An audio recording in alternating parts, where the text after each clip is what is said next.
right, we got numbers and no intro. Oh, really? But we are running, right? Did they hear any of that before?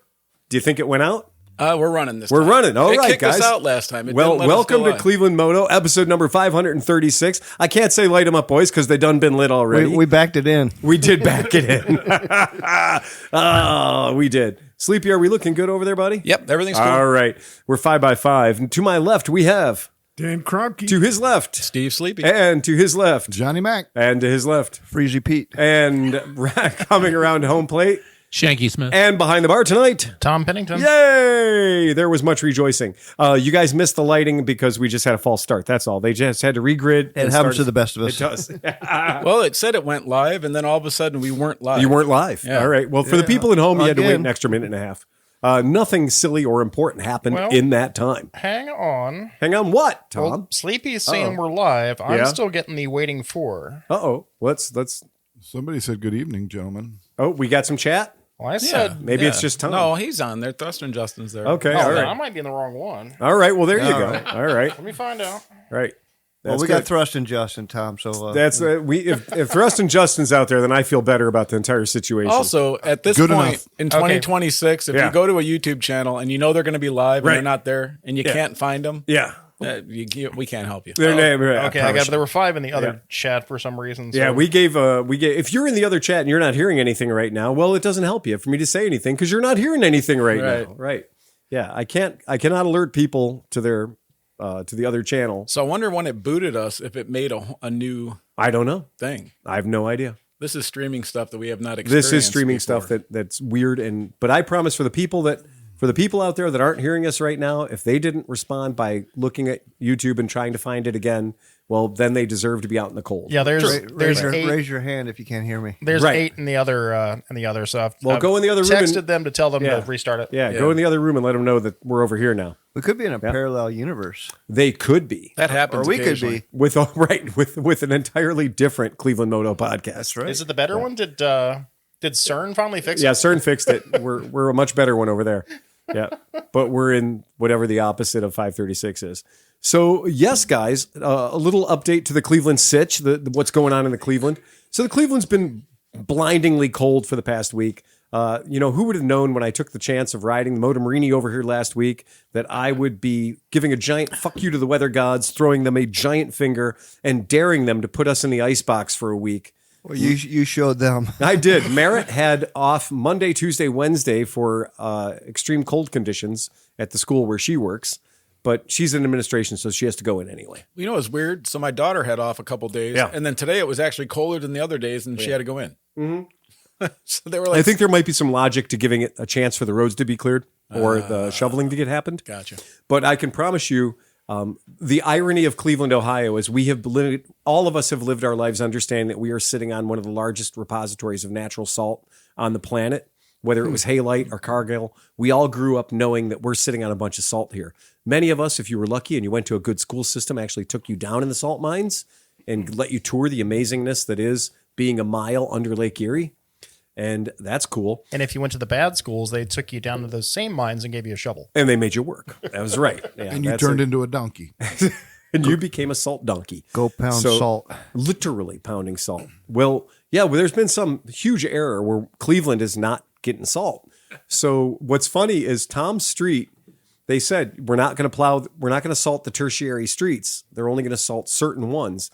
And Tom's is not on the list, I promise you. Oh, yeah. Those New Yorkers bought up all the Cleveland salt. They might have. Well, what is funny, though, is Tom's Street is so Arctic at this point that I would not be shocked to find an at any moment coming down his street. I actually don't find it really much of a problem. It's with not. When it's just packed snow on the road, you actually have pretty good grip. I mean, unless it gets like glazed and ice. Sheet or ice is something. when we have the problems. Well, I mean, that's if the they problem. just dusted the intersections, you'd probably be fine. Well, that's the problem is that under the snow here, snow on this street is packed ice. packed like ice. it's 3 inches. Yeah, we're now achieving Well, it's not like some idiot's going to try to ride a motorcycle up and down. Yeah, that's what happened. I promise. It was an idiot.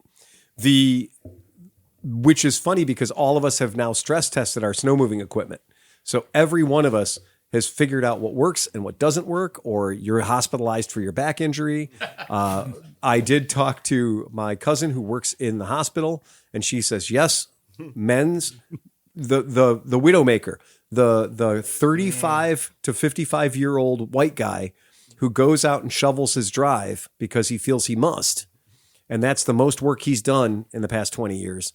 And the heart goes pop. And next thing you know, he's toes up in a pile of snow. Oh yeah, I was definitely remarking on the fact that I'm no longer 45. No, This was not a Widowmaker, though. The Widowmaker is the heavy fucking wet snow. That's what kills the guys. Yeah, it is. I also, in a side note, I repossessed Big Bertha after it took my neighbor's hand into it. Oh, you did? You got the beast back. Yeah. The finger chopper. I'm like, well, he's not going to use it. And he'll never use it again. And I've been going in overdrive with snow blowing, so Oh, yeah, I of might as well course. get my best snowblower that I gave to the neighbor. Yeah. Just be goddamn careful. So when was the last time we had this much snow? ? I don't know. And I honestly don't know, but we did talk about that today. We have already, in a very short period of time, we have achieved a full lake freeze. And for us to get a full lake freeze before January 15th is kind of rare. So I did look it up, and we did a Cleveland motorcycle show about 15 years ago. And after the Cleveland motorcycle show, I invited a couple of people that came into town, visiting guests, to come to my house. January 28th, I took them out onto Lake Erie. I walked them out into what they thought was just a big open field. And then I stopped them and said, isn't that a great view of downtown Cleveland from there? And they're like, yeah, this is amazing. Like, what do you do with this big field you have just north of your house? I said, well, it's not a big field. It's Lake Erie. You're standing on top of 16 feet of water right now. And watching people freak out when they realize that they're standing on, 4 inches of ice suspended on 15 feet of water. It's fun. There's a guy, I just read an article. He has just ridden his bike across all 5 of the Great Lakes. Whoa. Yeah. I don't know if he did it all this year, but apparently he's ridden across all 5 of the That's Great incredible. Lakes. Yeah. Holy shit. That's Bicycle, really something. bicycle, not bicycle. motor, yeah. Well, whatever. I mean, honestly, at that point, how you're getting it to move is totally secondary. Yeah. But that is wild.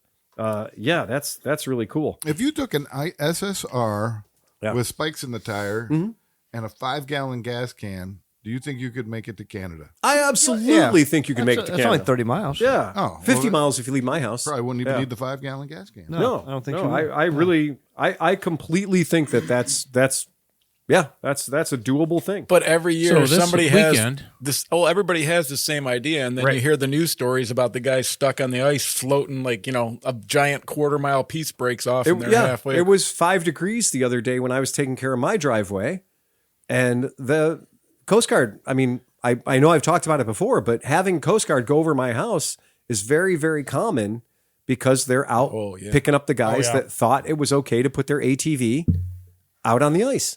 And, there's places where I go when you go to like Ashtabula or you go to Pymatuming where the guys are out there on their ice tires and they're just ripping it, having a great time. But those lakes are 20 feet deep, 5 feet deep. They freeze over fast, right? Well, Lake Erie, it's not so how deep it is. Ask the Edmund Fitzgerald. It's not that it's so damn deep, but it's that it's got such wind blowing over it.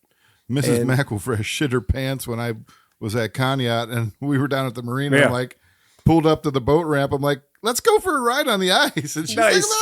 like, ah! And I heard about it for a while. I'm like, look, I really wasn't going to drive out on the ice. Right. Yeah. It's, there's rules, right? And take your stick, Well, so if you're going to walk out, take your stick. I can say when I was a kid, at the lake that I grew up on, I think I only got to walk on it twice. Okay. My entire and that's 24 years, 25 years, give or take. And that's at its deepest. It was only about 8 feet. So yeah, this freeze, getting a full lake freeze is interesting. In 78 or whatever, my mom took us out on the Kiski River, in Pennsylvania. It was it's the fastest flowing river in Pennsylvania, and it has only ever frozen over once. Right. And we walked out. Yeah, 78 would have been the year, right? And I'm like, you know what would have happened if you fell through there? You were just gone. In 78, we went to Niagara Falls, and Niagara Falls had a dome of ice over the Niagara Falls River and over the falls itself. So the falls was shut off, and the river was frozen over. Crazy. Yeah. So are there any fishing huts out there right now? Not right now. Yeah. Not as far as I can see. And I mean, I was down there yesterday afternoon. I went out. It was beautifully clear. Like the sky was perfectly blue, clear sky. And I went out, and as far as I could see, I could not see a person with, they take their little tubs out. They basically will take out like a little tub with their fishing gear, and then they'll set up. And I didn't see any tents or shanties or anything. Yeah. It's not real popular by my house, but. Yeah. Well, after they took away all the prostitution, what's the point? Well, if there's not going to be any lake prostitutes, then why bother going out? So, youch. I just wanted to comment. Sleepy, this sounds great. Yeah, right. This really does sound good. We're getting I appreciate that, man. We're getting I really do. It's pretty rad. Pretty cool. The one of the big news stories I wanted to bring up only because we were there. Years ago, we saw this 8-cylinder motorcycle at the AIM Expo. And by the way, if you're logging into advrider.com and it says verify, like, we need to check you're a human, and you check on the box that says I'm a human, and then it says, okay, we need an additional verification. You need to press the win button and the R button and then press the Control V. Don't do that. You are installing a virus in your own computer. Yes. So if it ever says it needs to verify that you're a human, disregard that completely. It is not checking to see if you're a human. It's the little CAPTCHA one is fine where it picks the things. When it says that you need to press a couple of keys and a control hold or a Windows hold, you are literally copying bloatware or copying spyware and putting it in we your just had a shit. thing at work because they sent a whole thing out. Yeah. So even if it's not even a CAPTCHA, even if like right now these guys are doing it. So it's like, say like you look up like my computer's frozen. How do I fix it? Yeah. It can just be an article. So you're just reading an article, but as soon as you go to that web page, it starts a script and it's waiting for you to hit whatever the key commands are that they tell you it's going to fix your computer. That's and that right. puts the script and that in. launches it. And then boom, you're done. Yeah. That is exactly what's going on. And that's what's happening right now through ADV Rider. So if you have anything to do with ADV Rider, you are being attacked, buddy. That is 100% happening to you right now. Do not trust it. And you get the little telltale 2 slider bars up the side of your window to let you know that it's happening. It's Did this just happen to you? It's happening to me right meow. Oh no. Yeah, it's happening right at this moment. I'm not going to click and verify anything. I'm just going to close that down, close that frame. So yeah, that's what's going on with that particular thing. So just be aware that's out there, and ADV Rider needs to tighten your shit up because Cloudflare is having their way with you, sir. Yeah, big time. That is no bueno. So I'll go ahead and open it up on another window. The funny, not funny thing is this has happened a whole bunch, and I've already had people tell me, they're like, oh, I don't know why. I was trying to go to that link you sent me, and it's asking me for authentication. And then when I authenticate it, my computer stops working after that. I'm just waiting for all the wires connected to start turning black. Like, yeah, right. Oh, yeah, they're all connected to each other at this point. Yeah. Like, No way. And that's it, ladies and gentlemen. AI is taking over AI the world. wins. Yeah. Sorry, bud. It was a great run while we had it, but it didn't make it. So we talked about this flat 8 powered motorcycle that's coming in from China. And, we had a good time with it. We had some good time having, poking fun at it and like, isn't that stupid, etc. They're never going to sell another Goldwing again once that gets here. well, the fact that you can replace your minivan with it pretty much makes up for it. Oh, yeah. So the rendering does look cool, though. Well, and, you think about this bike and, how massive it is and, is it worth talking about? Is it allegedly going to happen? Is it real? I like how the picture had on the tank, it said 5010. Oh, did it? What does that correlate? I think it says SOUO. SOUO. So I'll pull the picture up for the kids at home. Well, that was on the side of the motor. Yes. That's the side of the gas tank. Oh, yeah. There was just the nomenclature on it was like, this had to be created by AI or right? something. Yeah, but so whether or not this particular image is AI, it is clearly ripping off that Yamaha touring bike, and it's also ripping off the Goldwing. Obviously, it's the Venture Goldwing. I like that it has a seat that can encompass, I don't know, multiple people. Yeah, it looks like a Harley Tour It's like a dentist chair. I've seen that on the back of a big ATV. And this is a giant. Yeah, it does look like the whole rear seat tour pack on the back looks like it belongs on a giant ATV, a giant quad. And so, you get past the whole thing. It's a 980-pound motorcycle. It's 2,000 cc's, right? These are all, this is talking about what it is. 2,000 cc's. This is a seriously monstrous vehicle. That is going to be an amazing upgrade for all those Subarus with blown head gaskets. Yeah, but it also probably is in the neighborhood of 100 horsepower, right? or who knows what, right? When it actually shows up, what's going to be there? It's estimated to make 152 horsepower, and top speed is 130 miles per hour. Supposedly, allegedly. What's the weight? Like 12,000 pounds? It says between 900 and 1,000 pounds. Oh, geez. Right. Yeah. So the information that's coming out is sketchy at best. Yeah. Okay. And so the big thing about it and why I wanted to bring this up is, okay, we all have fun when we're at the AIM Expo. We all have fun pointing out all the Chinese bikes and how ridiculous they are. Look at that thing's got a 310 rear tire and a 30 horsepower motor, blah, blah, blah. Look at the Chinese being stupid. However, that company that built that abomination, that company is Great Wall Motors. So Great Wall Motors is not with which to be fucked. If you're making fun of a motorcycle and that motorcycle is made by Toxic Grandmother Incorporated or Baoshen Global Polytechnic University or something, right? Bashan Astro Aeronautical. Exactly, right? If that's the case and the company that's making it last year made a Roomba and a handicap scooter, then yeah, you can have some fun with it and be like, okay, this is their poke and hope. Hey, we're going to enter the world of motorcycles. We don't do anything else. We didn't enter the world of, Roombas. We didn't enter the world of handicap scooters. Let's try a motorcycle and see what happens. Because we've all been in those Chinese booths where the motorcycles were there, but also the remote control boats were there. The foot massagers were there. The geriatric scooters were there because they're bringing whatever they've got to the show, hoping something sticks. I always wondered, like, you see some of these people just sitting there and like they're in the booth with like the weirdest shit. Yeah. And they're just sitting there eating hot dogs or doing whatever, not talking to anybody. Right. It's like, how much money did that company? Because motorcycles are not that company's only game. Right. But still, they send them to this expo knowing that they're not going to do anything. Like, they're just literally sitting there. They spent the money. Yeah. And they're hoping a distributor walks in and goes, hey, I happen to also enjoy remote control boats. Right? I couldn't believe the one booth had a dozen different flavors of remote control boats and remote control cars. Yeah. Right? And I was like, why did they bring all this shit? Why did they bring their Roomba? Why did they bring their hover round? Because they were loading a container full of shit. And they said, it fits between the motorcycles. Put it in there. Think about, good example, when the gray market Bajajas showed up. That guy sold furniture that he bought in India. And he filled the container. And he said, well, hell, I'll just go ahead and sell these 27 scooters. And you're talking about guys that manufacture Roombas. What you got? Something's hitting something. It's driving me crazy. Hear that? All right, cool. Keep Okay, going. keep going. So you're talking about these guys literally looking for the flea market guy that's going to sell speedboats and Roombas and miniature drones and everything else that just so happen to sell scooters. Well, these companies do. And these companies that produce cars also produce Roombas. And that in this room, that shouldn't be hard to imagine. Well, Kawasaki Heavy Industries. I mean, they make all kinds Everything. of stuff. Yeah. Boats, Right. large boat. I mean, everything. I bought a rifle once that was made by Rockola, which is a jukebox company. Yes. Okay.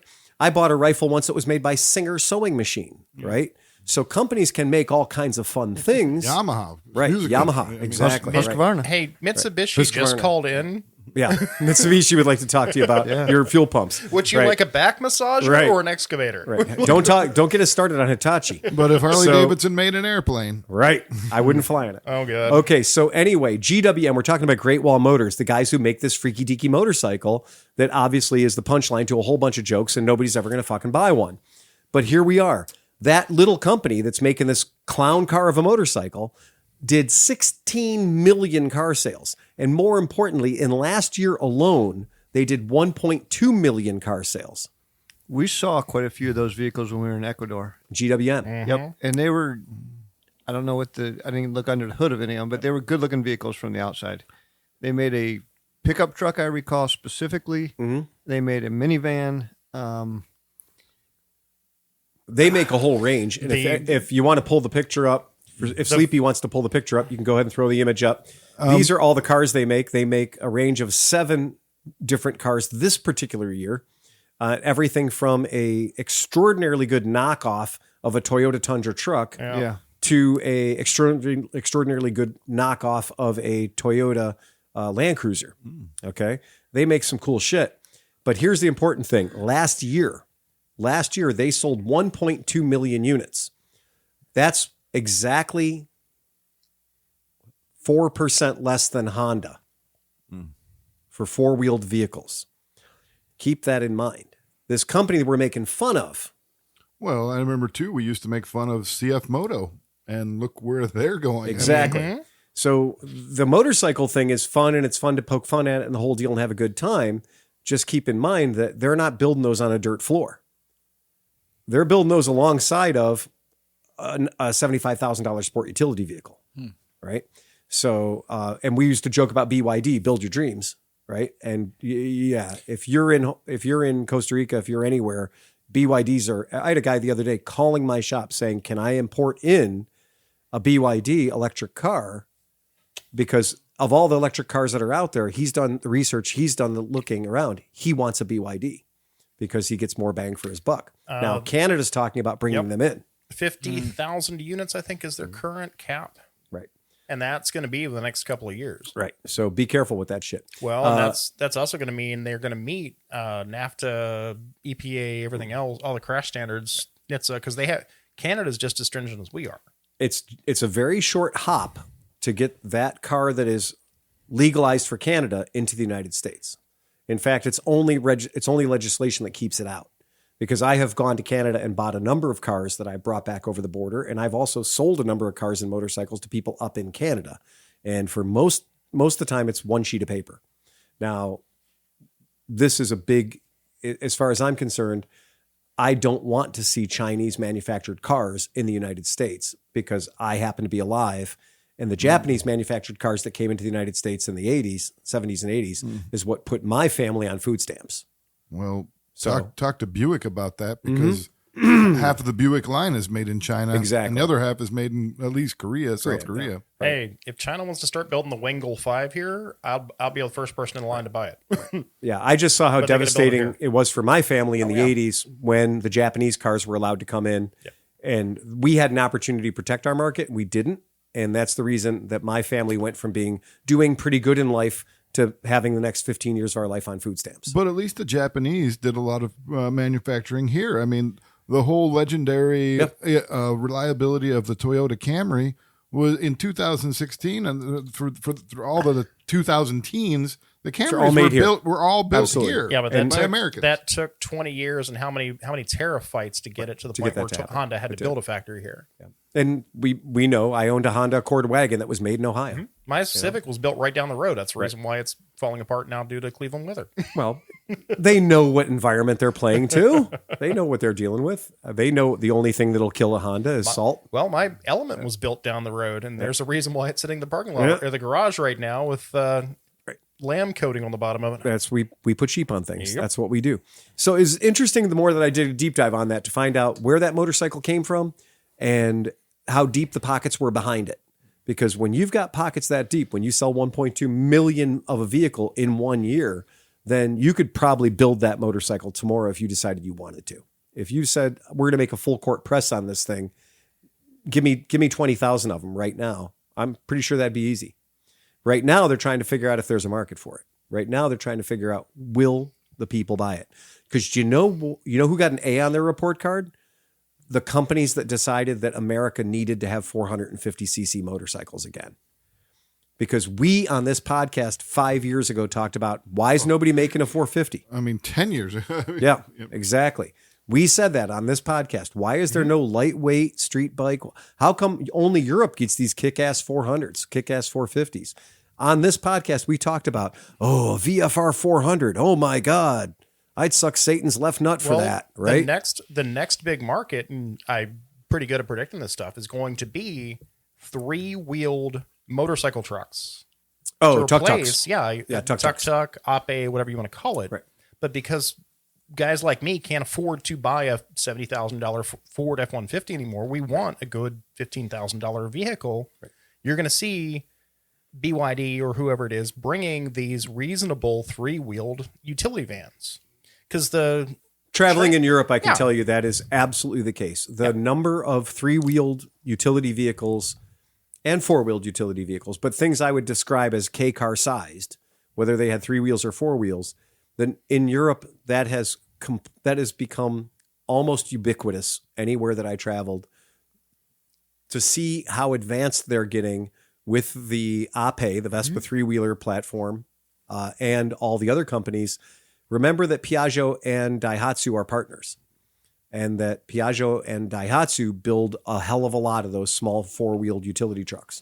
You figure if you had something that can carry a 4x8 sheet of plywood and it maybe has 100 horsepower, that's perfect. And it's super cheap. Every little white K truck I've ever owned can pull as many 4x8 sheets of plywood as you dare to put in the back of that cocksucker. Yeah. They'll hold over 1,000 pounds. They're half-ton rated, each and every one of them. Steve's little dump truck is a 1-ton dump truck. Exactly. The only reason I say 3-wheel is because you can pass them off as motorcycles. Right, that's the 4-wheel trick. you run at a crash test. Right. You can get away with having to literally ignore the entire safety side of the discussion when it's a tricycle. Well, that will work here in America. Oh, yeah. It already has. For a minute. I'm cautious because to use, even the little trucks are now. We sold the Bajaj 3-wheelers. We sold the Bajaj trucks, the Bajaj pickup trucks, and it was 100% DOT NHTSA approved. And it still shocks me to this day that we could sell that thing to a customer, have the customer fill out the application for title. We would go process their title for them, and I would be holding in my hand an unrestricted title for a motorcycle that is no different of a title than the Harley Davidson on a brand new current model year Harley Davidson 3-wheeler Tri-Glide. Right? Or no different than the title for a Ducati sports bike, right? It's still a motorcycle title in the state of Ohio. There's nothing on it that says BT dubs, this is only 9 horsepower and you can't go above 35 miles an hour. There's nowhere on the title it said that it was an LSV, a low-speed vehicle, which our state is just now starting to acknowledge the existence of, because they had to have a solution for wealthy people with side-by-sides and golf carts. And they said they want to ride them, so now they have a 35-mile limit on them for LSV. The guy from the comments says, looks like the electric slate truck. Yeah, So the that electric is slate something truck. coming in. Well, Yeah, that is a thing that's real. Yeah. Yeah, the slate. But that you're still dealing with a short range vehicle, electric vehicle. I'm not dogging on it because I like it. Oh, Jesus. If Plain my and simple. wife was forced to drive a vehicle that only had a 60-mile range every day, she would never know the difference. My brother's got a license plate on his quad runner in Pennsylvania. You just have to stay off of roads 35-mile-an-hour roads only. And that's currently, if you want to go deep dive enough in the state of Ohio, if you're a law-following person, if you're a person that cares about the law and you want to follow the law, and you buy a K-truck, then you know that your full-size license plate and your title, you still have to promise that you won't drive it on roads over 35 miles an hour. I don't make those promises. That's why you see me going on the freeway at 70 miles an hour in my K-truck, right? But I also understand that law enforcement officers don't know everything, right? And they see a full-size license plate and I got a title. Hey, why not?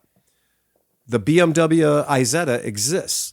The Nash Midget, the Nash Metropolitan exists. The King Midget exists. These are all small cars that shouldn't go above 60 miles an hour, but they are legal and they are not restricted in any way. Dude, That same thing can come back to bite you, though, with the police officers not knowing, because then once they get it in their head, those things you're not allowed to drive those on the road. Then they're going to start pulling them over, and I'm like, well, no, I'm allowed to drive it. Just I can't go more than 35. I promise you, doing what I do and driving the freaky deaky shit that I drive with the steering wheel on the wrong side, I get pulled over by a lot of cops who don't know what the fuck they're talking about. Dude, as long as the smart car and that Toyota that's like a seat, what is that? The IQ or the iWheeze? They quit making it, but it's the same size. If those are legal, there's no reason that the K truck shouldn't be. Again, if you own a Nash Metropolitan, right? If you own a BMW Isetta, if you own a Messerschmitt cabine and roller, you own vehicles that were all sold legally in the United States. What was a lot the of Honda, Crosleys. the convertible Honda K, the Honda that you had? The Beat. The Beat. Yeah. Right. But that's a K car from Japan. Yeah. I'm talking about cars that were sold legally in the United States to Americans without having to mysteriously import them over 25 years old. Yeah. I'm talking about cars that your parents could go to the dealership and buy with an expectation of unrestricted access to America's roadways. And my dad was fond of Nash Metropolitans. Maybe not the safest car in the world on the freeway at 70 miles an hour. But I also owned a BMW Isetta, which is titled as an automobile, and there was no restrictions on it. And I can promise you that little BMW Isetta couldn't go over 50 miles an hour. And the crash protection was non-existent. You were the crash protection. Yeah. The crumple zone was the windshield in your face. Yeah. That was it. I was going to say the Does Isetta have a single or two wheels in the back? So in the German market, they had one in the back, so they could be classified as a tricycle. Yeah. In the American market, they had two wheels in the back. The vast majority of them were produced with two wheels, obviously a lot more stability. Only one driven? Yes. Yeah. And they came in two different engines too, at least two, like a 300cc single and a 600cc twin. Yeah, the limousine had the 600cc in it. It was quite something. It was a longer wheelbase, BMW Isetta with the 600 in it. And they were actually a lot of fun to drive. They're cool. Well, I was just saying about the Beat. Yeah. You had that convertible Beat. Is that going to get hit by the mini truck thing? Yes. So It's okay. It's under 1,000 cc's, 660 cc's. So they're saying you can only drive that 35 miles an hour. So they don't even know what is going on. It's a lot like electric bicycle legislation right now. Yeah. So there's an insurance underwriter group, lobbying group that's going after this and making all these vehicles illegal state by state by state because the states don't want to piss off the insurance lobbyists. They're going ahead and doing it, right? And they're doing this under the guise of, look at us, we're protecting Ford. Look at us, we're protecting Chevy. You're not protecting anybody. Nobody that's driving one of these clown cars is doing it as a substitute for an F-150 or a Porsche Cayenne. They are what they are. They're toys. But they're going around telling people, hey, those should be illegal in your state. And in many states, they have said, hey, you've got a title for that vehicle you've owned for 20 years? Yoinks, we're taking it back. And now people have gotten class action groups together and gone after states and had to have titles reissued.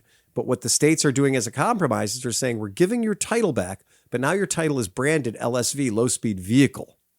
So now that thing that you used to drive on the freeway at 60 miles an hour with a questionable amount of safety, now we're telling you you're not allowed to drive it on the freeway at 60 miles an hour. Now you're restricted to roads 35 miles an hour and under.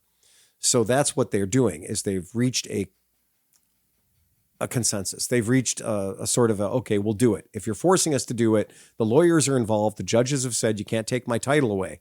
Because if somebody takes your title away, what have they done to the value of your vehicle? Exactly. They've now taken something that you have a title ownership to. It's illegal in the state of Ohio to sell a vehicle without a title. Exactly. So now they've just chained it around your neck. Well, they didn't think about that before they did it, did they? Ready, fire, aim. It's the way things work now. Well, they do a lot of dumb things like Ohio, when you trade, you have to pay the full value of the vehicle that you traded for, even if there's no money exchanged. My friend, you complain we've changed the deal. Be grateful we don't change it more. In other states, they tax you on what they perceive to be the value of the vehicle.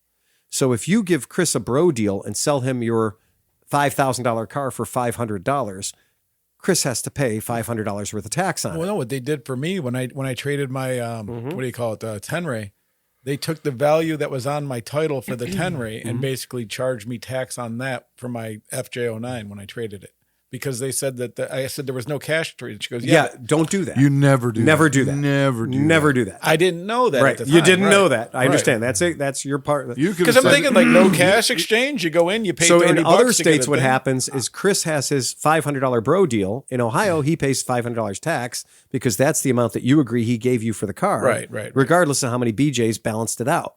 Right. But in other states, it was a lot. In other states, they're going to say that car, according to our records, that car is worth $5,000. I don't care that Chris paid you $500 for it. Chris is paying the tax for $5,000 on that car.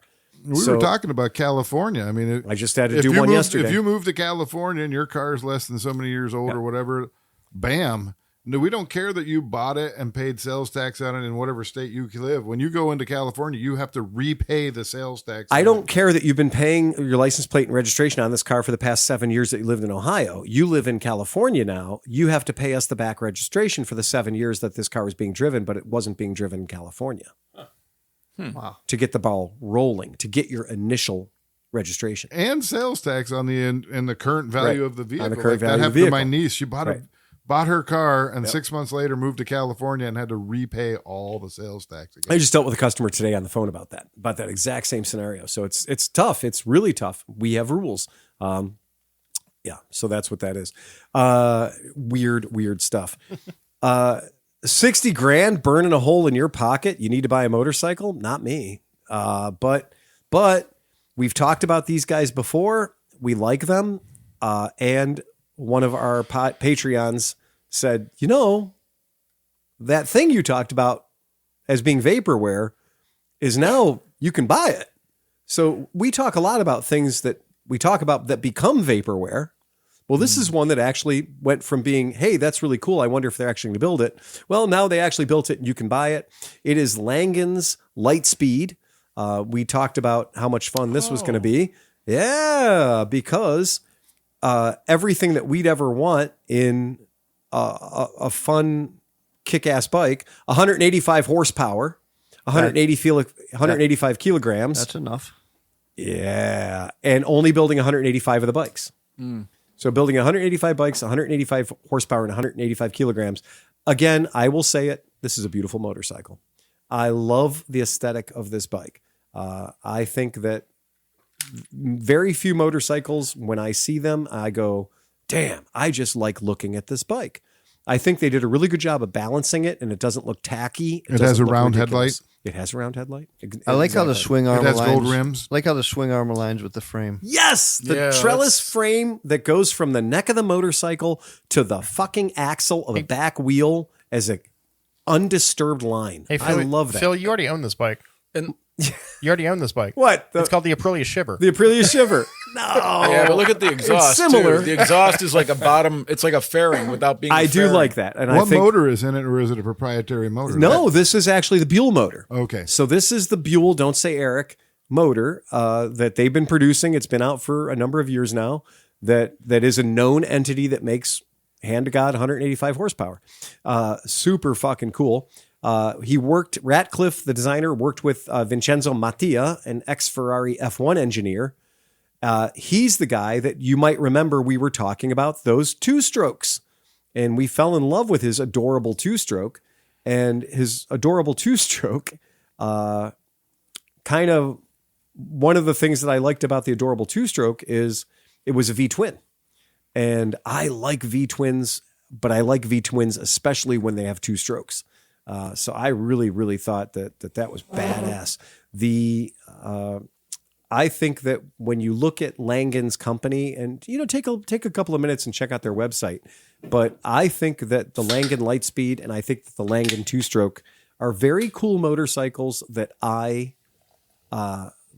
think represent builders that are not trying to build it for the common man. They're not trying to build it for everybody, but very much like Keanu Reeves, they're building a bike that they would like to ride.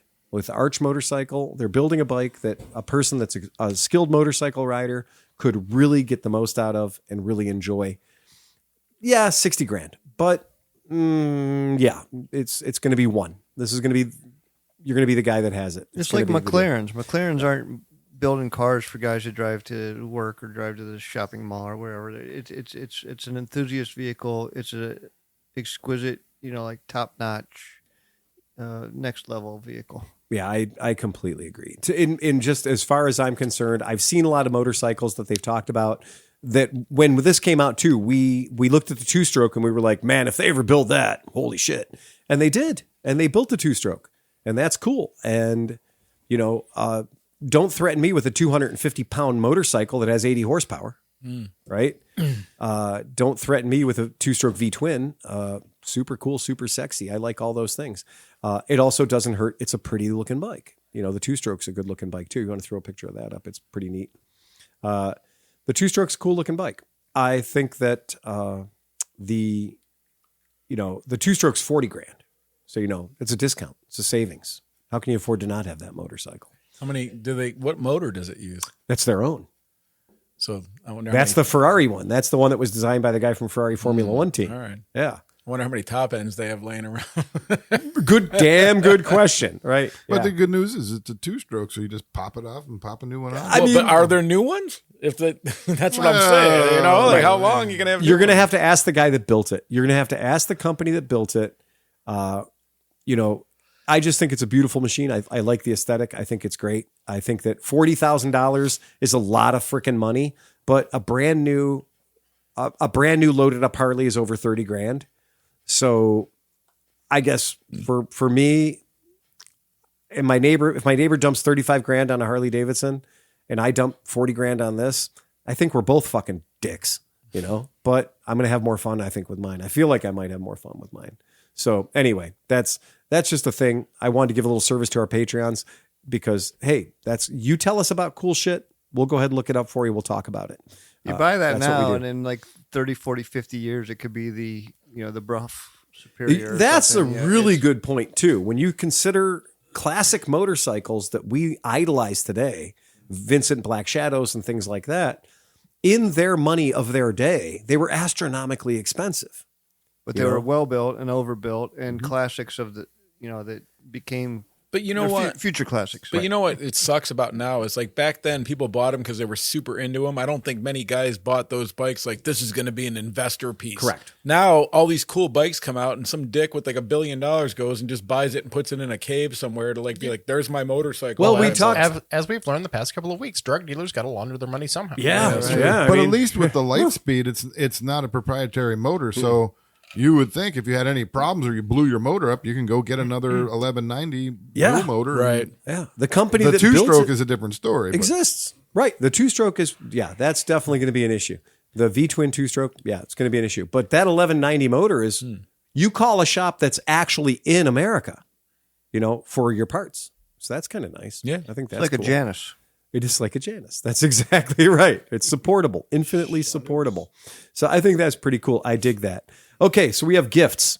So because Christmas came, but my package didn't, hey, I have 2 badges you can choose because I decided I wanted to make political statements about my badges. Well, not political. We don't need no emotional badges. emotional badges. So you have your choice. You can either have a badge that says, I have to say weird stuff or I'll die. That's probably me. And then we have another one that says, I regret nothing. That's probably me. Okay, so Tom regrets nothing. Tom gets I regret nothing badge. Which one do you want, Dan?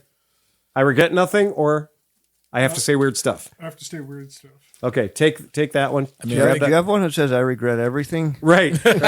Sleepy, you want? That's called anxiety, and it's treatable. Yeah. All right. John, which one do you want?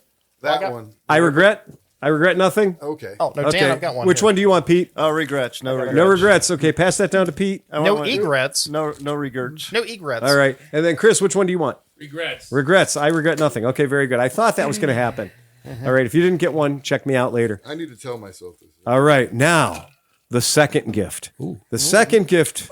Oh, the second gift. We have stories about the second gift. Renee and I tried really hard to make this happen, and it pretty much it didn't happen. It didn't happen, so we really had to drop back and punt on this fucking thing. So the way this works and what this is if you push the switch one way, okay, it's a flashlight. But if you push the other way, it's a grenade. It throws a dick on the wall. Oh, beautiful. But it also throws boobs on the wall. Throw a dick on my face. All right, I'll put it there. Wait, so this look, is... I put Do me. Look, there's John. Wait, we have butt, we have a butt, we have a dick, right? We have a dick, and then we have boobs, and then we have a tongue, and then we have a beaver shot, and then we have a butt shot. And you can rotate the wheel and pick whichever one you want. And that's on that side of the device where the clip is. If you flip it over the other way, then you can have a regular white flashlight. You can have a infrared light, a blue light, ultraviolet for finding your creepy crabbies. Yeah. Right? Nice. And then you get a regular traditional laser pointer. Oh, cat toy. Hey, the Cat cats- toy. Molly's right? gonna love that. And then off. So there you go. That one's mine. Let's take those out in the driveway and point them at the Dan, airplanes. pass them to your left, sir. We're kind Yeah, of... we're right by the airport. Yeah, what we're a is little the close. federal offense of putting a dick on an airplane? I don't think the dicks don't have that kind of range. I'm sad to tell you. Yeah, they're on there all the time. All right.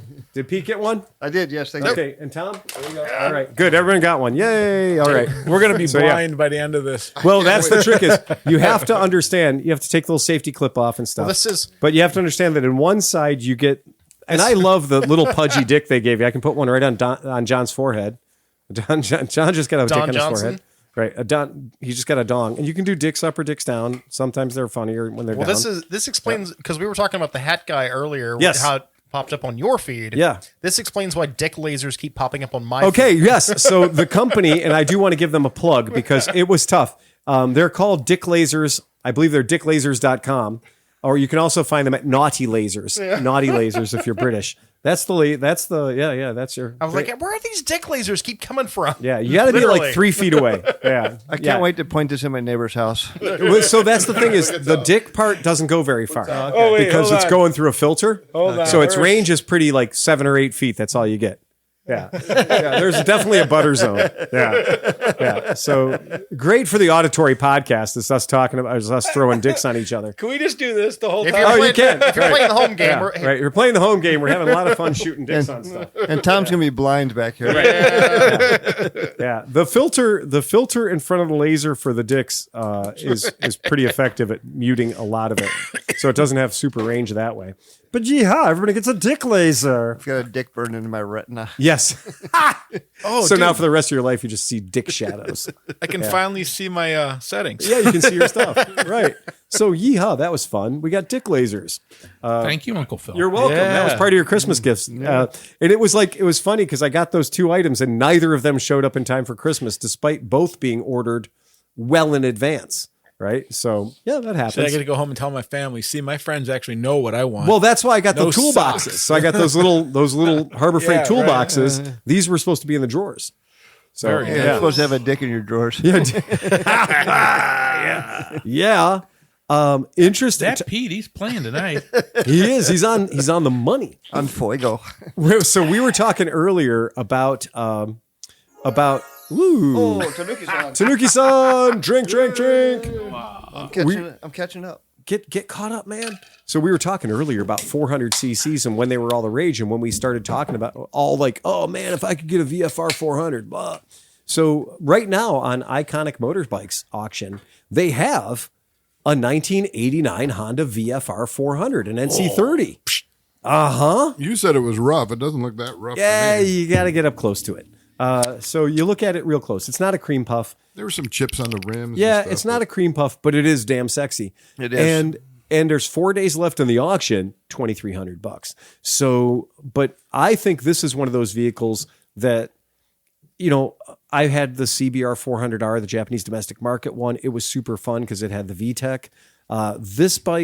This is one of those bikes that I think it's a really cool bike. It's a really, really neat machine. You could buy that for $2,300. Well, right now it's got some cool shit on it. I mean, the price is going to go higher, obviously. Yeah. The bodywork is amazing. The exhaust is super cool. This is a neat motorcycle. I dig this. And again, V4, gear-driven cams, all that fun stuff. Yeah.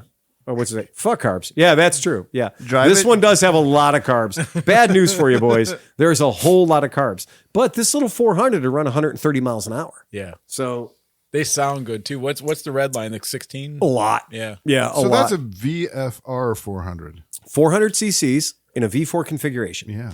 Wow. Yeah. A slightly bored out version of that became our V45.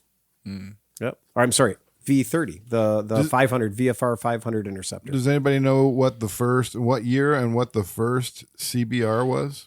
Oh shit! This is like the GSXR game. CBR? CBR. It was CBR would be the 600. 1983, the Oh, CBR 400. Yeah, Oh, it's the same one that we had. Merritt and I had the 87, Yeah. the CBR 400R, because the 83 would have been an F. Okay. Right. Yeah. I had an 86 600. Yeah. I mean, it's kind of amazing when you think about like all those Hurricane 600s and all that stuff from that era. That's the same bodywork. That's what they are. They're fucking So, cool. Cinch, is the ice racing pond frozen over?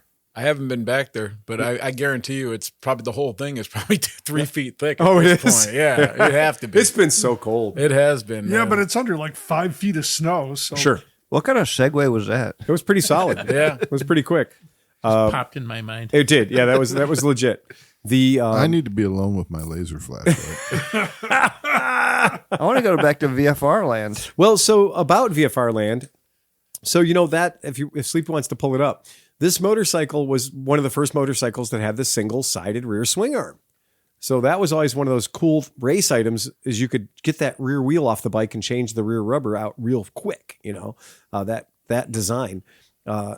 There's a lot of things on this motorcycle that considering we're talking about 1989. It's got the best part. Yeah, 2 round headlights. 2 round headlights. It don't even need a motor, and I'd ride that thing like that. It is a really, really Well, as small as it is, you could put it on one of the little riding horse machines and just put a quarter in it and ride it. And just rip around on that. 13,000 miles on it. It is it's not a U.S. model bike. It's not a U.S. machine. It is an import. So I think it's cool. I think it's a really neat machine. I dig it. Again, it's not perfect, so it might sell cheap. So I think that's going to be neat. Where do you think it'll finish? I think it's going to finish around $6,000. I think it's going to finish around $6,000. So there's not there when you look. What I love about iconic motorbike auctions is they don't just like bring a trailer, just list the car up. You tell them what it is, they list it. You pay them a couple of $100 extra bucks, and they take all the pictures and they write a very romantic description of the vehicle. Flowery. Yes. What I like about iconic motorbike auctions is they actually inspect the unit. They know what's going on with the machine, and they test the brake fluid for how much moisture is in the brake fluid. Like they go through the thing and tell you what's going on. And sometimes with bikes that are there. So if you see a motorcycle that's listed in Panorama City, California, that's their headquarters. Mm-hmm. And 90% of the time, they've done a little something. Like I just looked at a Ducati on there, and they said it presented with an oil leak, but they fixed it. Yeah, they got a master mechanic. Hell yeah, they got a bunch of good guys. Well, we didn't even talk about that. So like because you bought bikes from them, the dudes from Iconic came running up and was like, "Hey, is that Phil Waters?" And I was like, "Yeah." And they were like, "Hey, blah, blah." Abby's a great dude. Dude, Abby's a great dude. He said he'd come on the podcast. He will. We got to talk to him about We're that. just waiting for the right moment. So cool. He's a super cool guy. Really cool guy. Yeah. He's busy. He's doing fun shit. But I think he's great, and I love everything they got going on there. And mostly I love it because they're the only auction house that I've found yet that has got that weird, like 90% of the bikes they have for sale are relative to my interests. Yeah, right. Right? And I love that. They nailed the name. They sell iconic motorbikes. They do sell iconic motorbikes. Right. Congratulations. Yeah. I'm glad that website was open for you. Right. Right. Because talk about a perfect name for it. Yeah, it is the perfect name. They do exactly what they say they do. So I think that's cool. And this bike is rough. I mean, like if you look at that close-up picture, there's a hell of a ding in that rim, and that rim has seen things. That bodywork's all fresh and new, but that rim gives you an idea of the shit this bike has seen. Like that wasn't 20,000 miles under a 75-year-old man. That rim's taken some hits. That rim's been put on violently. Those tires have been put on with a great degree of anger. That rim had to earn a living at some point. That rim has seen some shit, right? And the tires are 2020 and 21 respectively, so they're not terribly old, but the rim has seen some shit. That's fine. It's a motorcycle. It's done cool stuff. But yeah, pretty neat. Alex said he has a VFR 400 listed on Marketplace at the moment for 7,500 AUD, so that's about $5,000 American. Good for him. Oh, man, that's good awesome. to know. That's great. Yeah, I think this one's going to pop around $6,000 because of the cult factor, and I think it's going to pop it around $6,000 because of that fresh bodywork. All that fresh bodywork is pretty tasty for the right guy. You take the bodywork off this bike, and it's kind of a dog. It's kind of a forbidden fruit in the United States too, because they didn't really sell them here. That's right. That's another reason that you want to show up on this bike. In a different listing, there's a 700. So they have a V45. So they have. What do you think the odds are with how every time one of these motorcycles pops up for sale, or a ZX7 or a 900RR, all the manufacturers get to see 9,000 guys go, "Oh my God, it's got double round headlights," and yet none of these people are producing a bike with double round headlights. Yeah. Make them small, make them HID, but come on. I mean, it's a comment to every dude. You want to hear my noise? Just show me a fucking double that's headlight. the game. I mean, you're making the noise over 125cc Papio. Yeah, it doesn't just matter. because it's got twin headlights. Yes, right. And an adventure bike with 2 round headlights back in the day. Right. Sexy. Sport bike, 2 TDM round 850. headlights. Yeah. Sexy. TDM 850 is a sexy bike. Take a Triumph and take everything off of it and stick 2 round headlights on the front of it. Fucking sexy. Absolutely. That's all you need, man. Steve is quite obviously a boob man. I don't know what it is. Circles inside of circles. It just doesn't make any sense. Oh, I'm going crazy. Can't deal with it. I like something with a big exhaust. Yeah. Yes. So they have another one. Just in there we go. What's that? Oh, Gotta stick the boobs on his face. Oh, there you go. Put the boobs on his face. So just so you can, for comparison shopping, just for the folks at home that want to know, Yes. a 1990 VFR 400R NC30, same bike, sold for $15,000. $15,000. But that one looks now this one's mint. a cream puff. I was going to say, that Right. looks like it's never been This ridden. one's a cream puff. This one's actually been on tracks in Japan. Like this has got legacy. This is legit. It's an on track kind of bike. Was that Socio Wait, Haro's back personal? that What's up. his name? That was his personal bike. Right. Yeah. So it gives you an idea that, you know, these can pull big money. These can pull accidentally. So there you go. There's your Japanese Seguro track pass to show that it passed tech inspection. It legally got on the racetrack. 29,000 kilometers on the machine. So, yep. So that's the thing. Yeah. So they can get big money. Don't be scared. That bike will sell for more money than you think it will. Maybe that 6,000 I'm coming in is going to be real low. It's funny you said, kilometers, obviously. Yeah. I got yelled at by a dude on YouTube today for using imperial. Yeah, they measurements. want to see. There's a lot of people every time I post a YouTube video, when I talk about distance units, Yeah. right, and SAE, when I do that, they're always like, "Hey, if you're going to put up the miles per hour, you damn well better put up the clicks too." Yeah. And I'm like, "Give your balls a tug." Yeah. Right? Figure it out. It's I 20, did, but I it's can't- 25 dead kings to the mile. Right. I get it, but I can't argue with them. The system is better than our system. So it's like when the guy said, "Why don't you use a real system?" Like, I agree with you on that aspect, Okay. but we don't use that. But here. also, Yeah. if somebody's making a report and they tell me that it's 15 degrees centigrade out, I am smart enough to instantly in my head calculate that to make or that work. Google it if you have Right. to. It's not So the gonna- point is, don't bitch at me. Be smarter. Okay? Because Exactly if it. you tell me this bike tops out at 160K, I don't have to do any math. I know that's 100 miles an hour. I was going to say 83.5 miles an hour. Yeah. Tom fails. Okay? So be smarter. Right? So if you're catering to a dumb audience, then yeah, maybe you got to hold their hand and put up the pounds per square inch and the kilonewtons and the pascals, So and is you it got to 1 put point- everything up. 1.6. What's that? So So miles per hour versus kilometers per hour is 0.6. So Points, okay. 100 kilometers is little 62 miles an hour. yeah, okay. Right. Yeah. Oh, that's So easy then. it's easy. Yeah, right. Right. So 0.6 is the math. It's pretty easy. Yeah. If you can figure out how to tip in a fucking restaurant, you can figure out how to work miles to kilometers Well, and I've kilometers. I've to noticed miles. that most people don't know how Also- to tip at a restaurant. So. And again, my statement stands: be smarter. The bill was $100. What is it? $6? I think it's funny when I sell somebody a Japanese car, Yeah. and the next time I see the car again, they've printed out with the label Baby Junior all the speeds, and they've stuck stickers to their speedometer because they can't train their brain to know that 80 kilometers is 50 miles an hour, right? How many times have you sold one of those cars to somebody and they came back because the red check engine light was on every time they hit highway speeds? Yeah, that's the motorcycles. The cars make a buzzy noise. Okay. Yeah, the cars go. I just remember, what did I ride? I rode something and I was like, "Oh, fuck, it's broke." And you were like, "No, dude. No, that's the speed light. Yeah. Yeah. I have a lot of Japanese motorcycles that have speed lights on them. It's just that's that era, that mid 80s, mid 90s era, Yeah. where at 100K, Yep. that red light comes on to tell you that you are being a bad citizen. Mm-hmm. Like you are harming the society.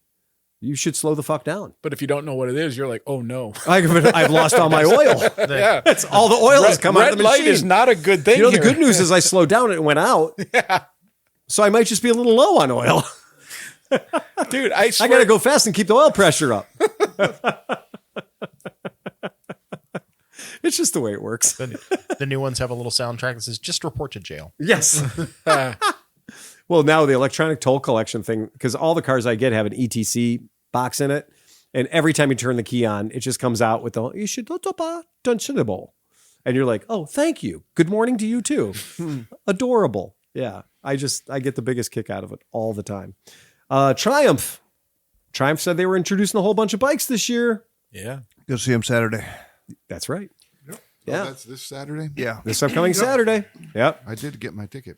Well, the newest one, or the one that Sleepy's going to make the noises about, maybe, because it doesn't have two headlights on the front end, is their new Speed Twin Cafe Racer. Oh, I saw that. And the Speed Twin Cafe Racer is kind of fucking cool. It is. I don't know if I like it. It's smaller It's than okay. it should. Is it the one that's the CB350 size, right? No, it's 1200. Oh, I thought you said what did you say? So the Thruxton 400 exists on this planet. We all sat on it. thought you and it was said that. adorable. Yeah. No, this is the 1200. Oh, the 12. Okay. The 1200. Thruxton, Do Juxton. your homework, Sleepy. Okay. There it is. The I see it now. Thruxton Justin. Exactly. Right. Oh yeah. Yeah, that's what this is. No, thank And- you. No, Oh, thank all you. day. Yeah. Yeah. Really? baby. And it's You a don't like that? Nope.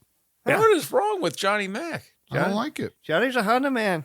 yeah. Oh no! Give me a Thruxton in the British Racing green and gold stripe. That's what I like. Okay. Okay. I don't Well, like I'm that. sure they'll have different color combos, but let's just talk about the style, man. It looks good. It looks like a Thruxton. It is a Thruxton. Right. It's a Thruxton with the 1200cc motor. Yeah, I mean, I like the 1200cc motor. I just Right. don't like the bodywork, the paint scheme and stuff. Yeah, I could get that. I'm on that. I pick it up. I'm picking up what you're laying Brown down. seat. Oh. Yeah, it's brown Hipster. seat. It's Hipsters. It's paying all the dues. It's got the gold forks. It's got the upside downs. It's got the 17s on it. It chose to not have wire wheels. It chose to have mags, which I think that's kind of interesting. Yeah, that's a boo. The big megaphone exhausts. Pea Right? shooters. There should be But pea shooters. here's what kind of got me on this.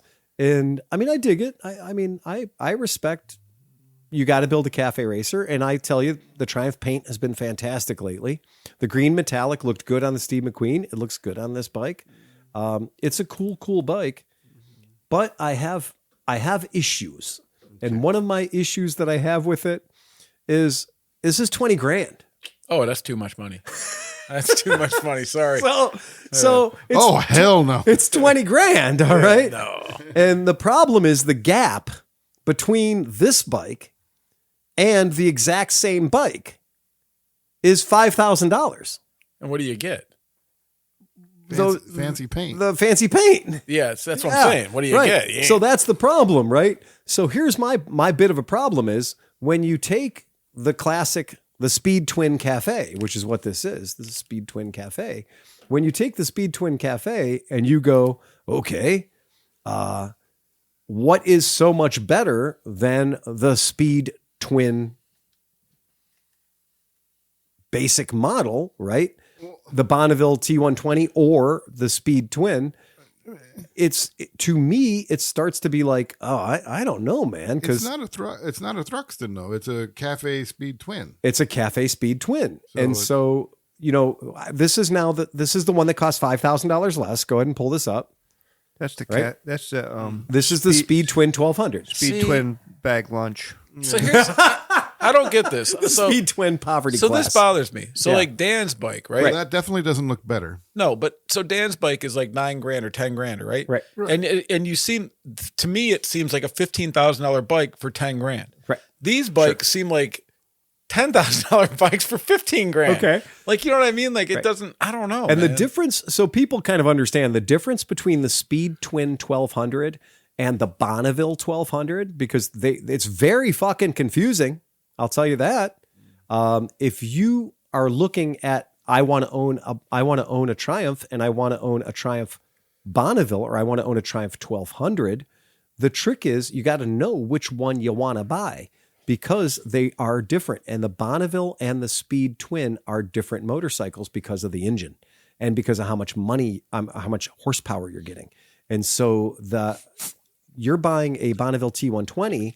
This is now $6,000 less than that Speed Twin. Now, this looks like a Bonneville, right? Yeah, it does. This is what you'd expect a Bonneville to look like, right? This is a Bonneville motorcycle. Yeah, it looks but nice. but it's 85 horsepower compared out of a 1200 compared to the Speed Twin, which is 105 horsepower. So for an extra $12,000, you can have the same horsepower as my BMW. right. And to also put it not so bluntly, if you wanted to go between a Bonneville or a Speed Twin, for $1,000, you pick up an extra 20 horsepower. True. Okay. The Bonneville is clearly their retro style bike. It's very, very retro. It's extraordinarily old school, right? That's what it is. But you say Speed Twin and you lose all the fork boots, you lose the spokes, you're getting a totally different motorcycle when you say Speed Twin. But that trick is when you say, oh, well, okay, now we're going to go for all the things. We want to have the Speed Twin 1200 Cafe Racer Edition, that's why you're throwing down the 20K. Right. You know, that's where you get into that. So I feel like, I think it's a great looking bike. I think it's super cool, but I think that for $4,000 more expensive than a 1200cc that has the exact same amount of horsepower, that's a big ask. How is that? Look up the Thruxton RS. Yep. Go ahead. We'll do it. I mean, it looks like a Thruxton RS. Right. 8 more horsepower, and the Thruxton RS is like 17,000. Is the Thruxton RS also the 1200cc? Yes, It is. Okay. with 8 more horsepower. Is the But Thruxton RS being offered this year? Well, it's. I don't know, I just looked at it. because I don't think so. I don't think it is. I think this has replaced it. Oh, I think this bike has replaced the Thruxton RS. so they're just it's a Thruxton, and they're just Yeah. calling it something. Yeah, because remember last year was the last year for the Oh, Thruxton? right. Yeah. Yeah, That last year was their the big last deal year for the about it, Thruxton. right. Right. Well, Yeah. Yeah. So that was a big deal. Right. And you're right. This is what's replaced it. so that's why the picture of it was on. It was weird. The picture of a Thruxton was there, but it didn't say Thruxton. And when I clicked on it, it opened it up. But And this bike's $2,000 more than last year's Thruxton RS final edition. And the final edition is the same 103 horsepower, 83 torques. It's the same motor. It's the same everything, right? So I think that, if you're the buyer, and let's go ahead and, just for the sake of fun, we'll go ahead and pull the picture up because I think this is the one that John is thinking of as far as being like infinitely strokeable. I think that might be the bike. Oh, hold on. Sorry, guys. I know. I was like, wait a minute. Yeah, fucking garbage. So somebody's website's not so great. Oh, terrible, Well, man. During this pause. See, look in the action, this is what I'm seeing. So if you go to their website, you see like the Daytona, the Rocket, Off-Road, TXP. Right. That's the Thruxton. There you go. But it's still there on their website, but Yep, it doesn't even it's say last year's model. Yeah. So go ahead and throw this picture up, Sleepy. Yeah. Yeah, different gas tank, right? Oh, that's a sexy bike. Right. Spoke wheels, lace wheels. Yep. spoke right? wheels, a black seat. Yep. Spoke wheels, black seat. Bam. Right. Boom. And less money. Make the sound. Right. Make the sound. And less money. Wasn't me. Right. What? And less money. So that's And they're on clearance at your Triumph dealer. yeah, they might be, right? If you can find one. Yeah, I don't know if Right. you find one of those. If you can find one, it might be cheap. So that's definitely something that if you're into such a thing, this might be a great way for you to end up with one. Or just buy the BMW R9T. Which is the bike you wanted anyway. No, I'd rather So have- what's And it has the more MSRP power. on that? I want Which the one? Thruxton. This one? The one I'm showing right now? The BMW. The 25? I don't know what they're going for, but let's find out. it's same neighborhood. I don't like those big, dumb, bulky heads sticking out the side. I don't know. That's the calling card, John. Right. Yeah, that's calling BMW. what I don't know. It's not That's for me. BMW. 17,245. I feel like you're So like, about $3,000 less, maybe $2,000 less. Yeah. About $2,000 can't less do for the that. R19. Really? Yep. Have you ridden one? I'll No. let you ride mine anytime you want. They're cool. Yeah, I gotta agree. It Yeah. wears its weight very low, and It does. They handle super Yeah. nice. provoking. Yeah. He's just stabbing at you right now. Yep. Let me see if I can find a picture of the 2026 just for comparisons, because it is a worthy comparison. 23, BMW 26. Oh God, they're all Airhead black. It's such a dumb color. Well, then you got the oil heads and the air heads and All the kind of heads. All the different kinds of heads. So go ahead. You can pull this picture up, Sleepy. Yeah. So that's what we're talking about with the R9T. So yeah, I mean that's a sexy bike. I think, in my opinion, if somebody said, would you rather have the Thruxton 1200 or would you rather have the BMW R9T R12S? That's like the vintage I'm in. R90 paint scheme. So that was the idea. It's the R90 paint scheme from the 70s. That's last year's bike, BT Dubs, not this year's bike. But I wish they would have put, if they would have just put dual shocks on the back and not the fucking single floater thing, it would have been so much better. Oh yeah, because I think though that you have to have that because I know. it's what it is. know. Yeah, I don't think Thruxton has dual shocks with remote reservoirs. sure does. But Absolutely. I do like the BMW, though. I They're bet fake. you that ride's so nice. Probably. They're fake. Probably. Like the carburetors. They're fake. Probably. Like the The car- fake the- fake Emals. Yeah. Yeah, that's That's painful. The injector That raiders. is fucking painful. Everybody's like, "Oh, it's so nostalgic." I'm like, "Oh my god, it's broken." Why did you make the bike look like it sucked? Why don't you put Lucas down the side of the wiring harness? Label everything electric with the Lucas logo on it and just be done with it. I gotta say, the 2026 is not doing better than the 2025. Oh, what is that? It's Shamu. No, we don't like that. It's Shamu. No. Shamu. Comes in black and white, blue and white, which are indiscernible. That's better. That's better. That's better. The silver with the red frame is quite sexy. But is the tail section different, or is it the color? That you can take that off. So that's on all BMW R9s. That just pops off. Well, they need to not take that off on the other pictures because that looked terrible. Oh, okay. Yeah. Terrible. It is on there. It's just painted that blue. No, it's not. It's a cover. That's a cover. See, Yeah, it no, needs I that. disagree with everybody. Yeah. There's the comparison pictures between the two. It needs that thing. It needs the hump. Yeah. Yeah, it needs the monoposto. Yeah. It wouldn't need that thing if they made the seat. That's the option 719 aluminum package, No. right? So that's what that is. Yeah. I like last year's better. Yeah, well, 17,940 doll hairs. So there you go. And if you do option 719, that's going to be an extra $2,100. Yep. You're not getting out of BMW for under 24 G's on a 17 price. Well, if you do that model R12S, the super duper delicious one, Yeah. that's an extra $5,000, Bish. right? Because you get the cafe fairing and you get the little tail Did section. the other and all ones the have sexy wired shit. wheels? What's that? Did the other ones have spoke No, wheels? they had mags. That one has spokes. I See, think. it's all about the spokes.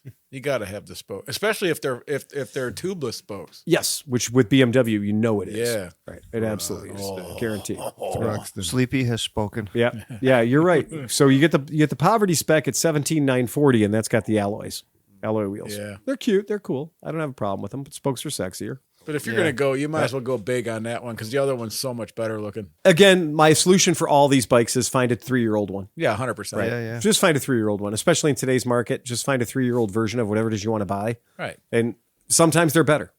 Well, and especially with BMWs, because BMWs divided into two ways. You got the guys that like Pete, that put 196,000 miles on their bike.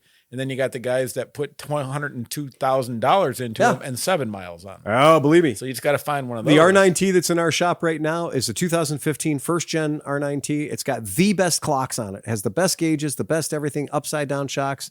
It is awesome. It is fucking amazing. And then the previous owner did all the nice things by putting better suspension on it. And that's the right way to buy that bike. 7,000 miles on it and has all the delicious shit done to it already.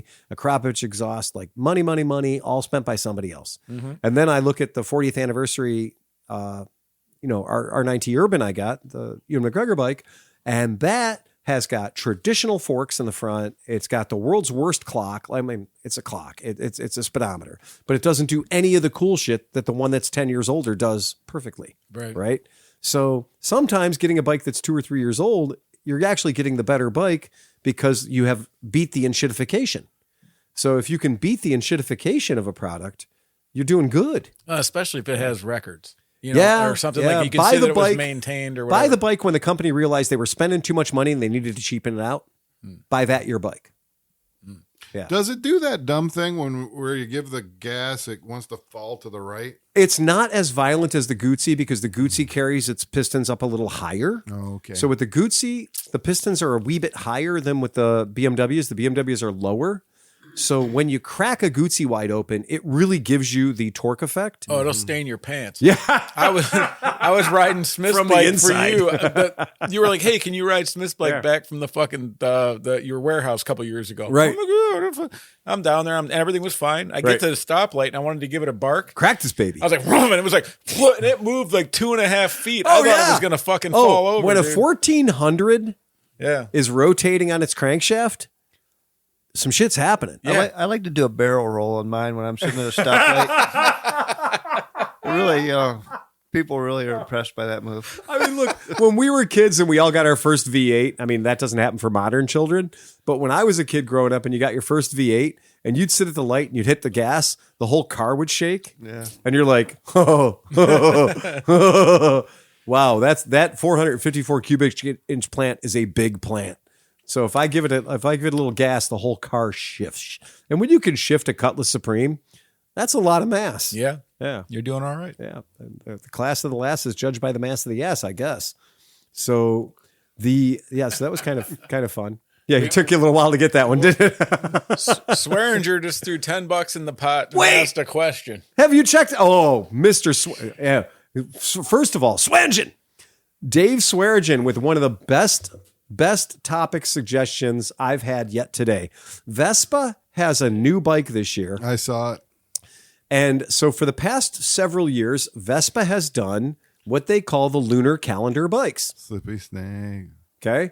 And we know that the first lunar calendar bike, I think the first one was the Bunny, the year of the Bunny.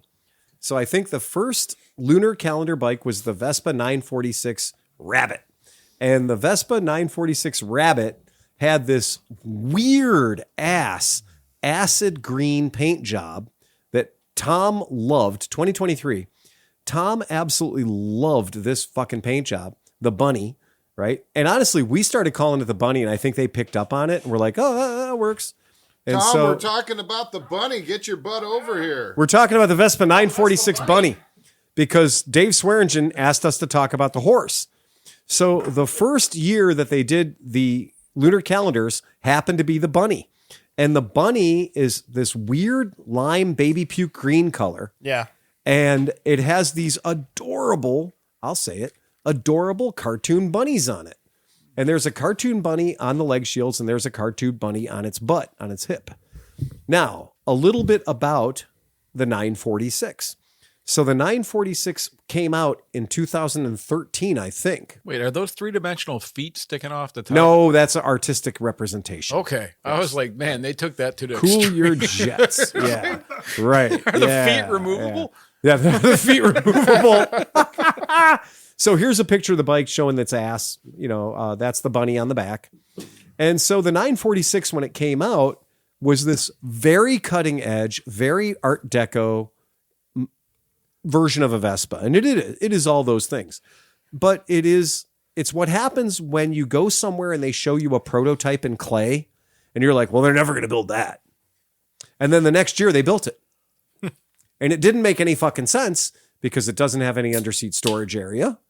And its body is so, it's so complicated that it weighs more than a GTS 250 or 300. And the bottom. What right is the there, power plant? 150. It kind of looks like you might be sitting on a toilet too from that angle. And I think it's the old 150. Did they ever update it to the 3V or the?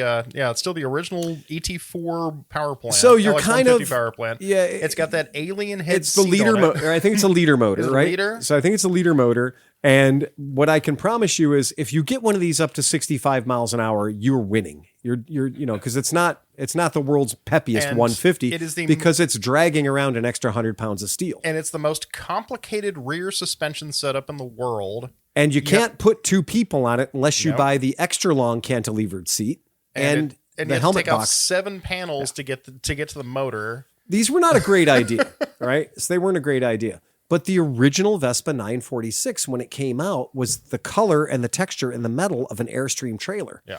And when it came out in its prototype, we happened to be at the event where they launched it. Me and Robot and Bailey were drinking heavily. And we broke into the room where they had the prototype Vespa up on the stage. So, of course, we had to pull the blanket off of it. And we're seeing something that no other dealer in America has ever seen. And we decided it'd be a great idea if we sat on it and got a bunch of pictures of us drunk sitting on this one-of-a-kind prototype, sexy Vespa. And we did not realize that the one that was up on stage was made of clay and fiberglass. Oh, your newsletter. Oh, yeah. We may have accidentally broken the prototype bike. I'm not saying we did. I'm saying Allegedly. I just heard weird noises, right? But we did get some cool pictures. I have to look and find them of us kind of having fun on it. I have a question. Yeah, fire it up. So what's the little round thing right under the front of the A seat? decorative embellisher. Okay, it does nothing. It does nothing. That's what There is no function to it. You don't press that button in, and that's not where the gas goes. It's a decorative embellisher. So now that you guys have had all your intro to the 946, and BT Dubs, this is a 150cc scooter that costs in 2013 $10,000. So it was over twice the price Got to be a button for that. of any other 150cc Vespa 10 years ago, right? That's coming. So Say what? 10 years ago. Say what? Right. So that's when it came out. We were like, well, that's a great artist concept, but nobody's ever going to buy one. Right. Well, it turns out the next year they actually brought the cocksucker out and made us order them. So, and then the problem was entirely ours. So they have existed in many different forms. There was a white one with a red seat that was quite fetching. They're cool. They are what they are. This is what the dual seat looks like for anybody who cares. Look at how long that fucking seat is. And it came with red grips. It looks like a tongue. It does look like a tongue. It looks like a tongue is licking your butt. Yeah. That's almost like that ugly seat that they put on the Harley Davidsons. That like the double. They could have made the duo saddle. seat with the rail around it. I hate those. You could Those go to are awful. Spencer's Gifts and get a set of like big like fake lips and put it on there and have the Rolling Stones Rolling logo Stone just symbol rolling around. Yes. So that is the 946. Well, the 946 was already challenging because no dealer in America really had a bunch of customers that wanted to spend over $10,000 for a 150cc scooter, despite the Art Deco sex dream that this thing is. So really cool. Everyone liked it, but they just wouldn't admit it was a bad idea. So what they would do is every year they would sign a contract with somebody really, really expensive. And what are your qualifications? We are expensive. You're hired. I'm glad you asked because there's a particular group of assholes out there that love different than us. That love Christian Dior. Yeah. Oh yeah. Dior. And if you know about Dior already, go fuck your hat. Okay? Yeah. Fuck your fucking hat. They're not because that is just podcast. Fuck your hat. There is nothing I can say better. That is gratuitous display of wealth on the highest level. Go ahead, Sleepy. Throw this fucking thing up on the sheet, up on the wall so people can see it. Okay. And now you're going to ask me. I love the Dior milk crate. And you're going to ask me, you're going to say, Phil, why are you so salty at this particular Vespa? Why does this, even the purse hanger, the purse hook is the CD Christian Dior logo. Now, first of all, boys, $23,000. I was going to say, how much is that $10,000 scooter? $13,000 of anger. Okay, that's what I got. $13,000 of anger. Now, what you'll see is a custom Christian Dior helmet and a custom Christian Dior purse and a custom Christian Dior top case. Do you think that you can buy any of those items at your Vespa dealer? No, you cannot. You can only buy them at the Christian Dior store. There's, I think, 2 of them, one in New York City and one in California, in Beverly Hills. There's probably more, whatever. But the point is, if you want to order one of these fuckers, you got to talk to your Vespa dealer. Well, you got to talk to the Dior store, and then Dior store calls me and places the order, and then I sell the bike. Now, and normally in the case of a bike sale, I would make 9%, 11% profit, which in the case of a $23,000 bike is a good day for Unky Phil. It's almost an incentive to sell that bike. Now, here's the problem, except this one. So when you sell this one, you don't get 11% profit. You get a flat rate $900. Oh my God. Ouch. So now you just took away any incentive I have to stroke all the way to the bottom of your geesh and get that sale out of you. To deal with probably the worst customer you On ever the have planet. to face. I have not successfully sold this bike 3 times because the people I had to deal with.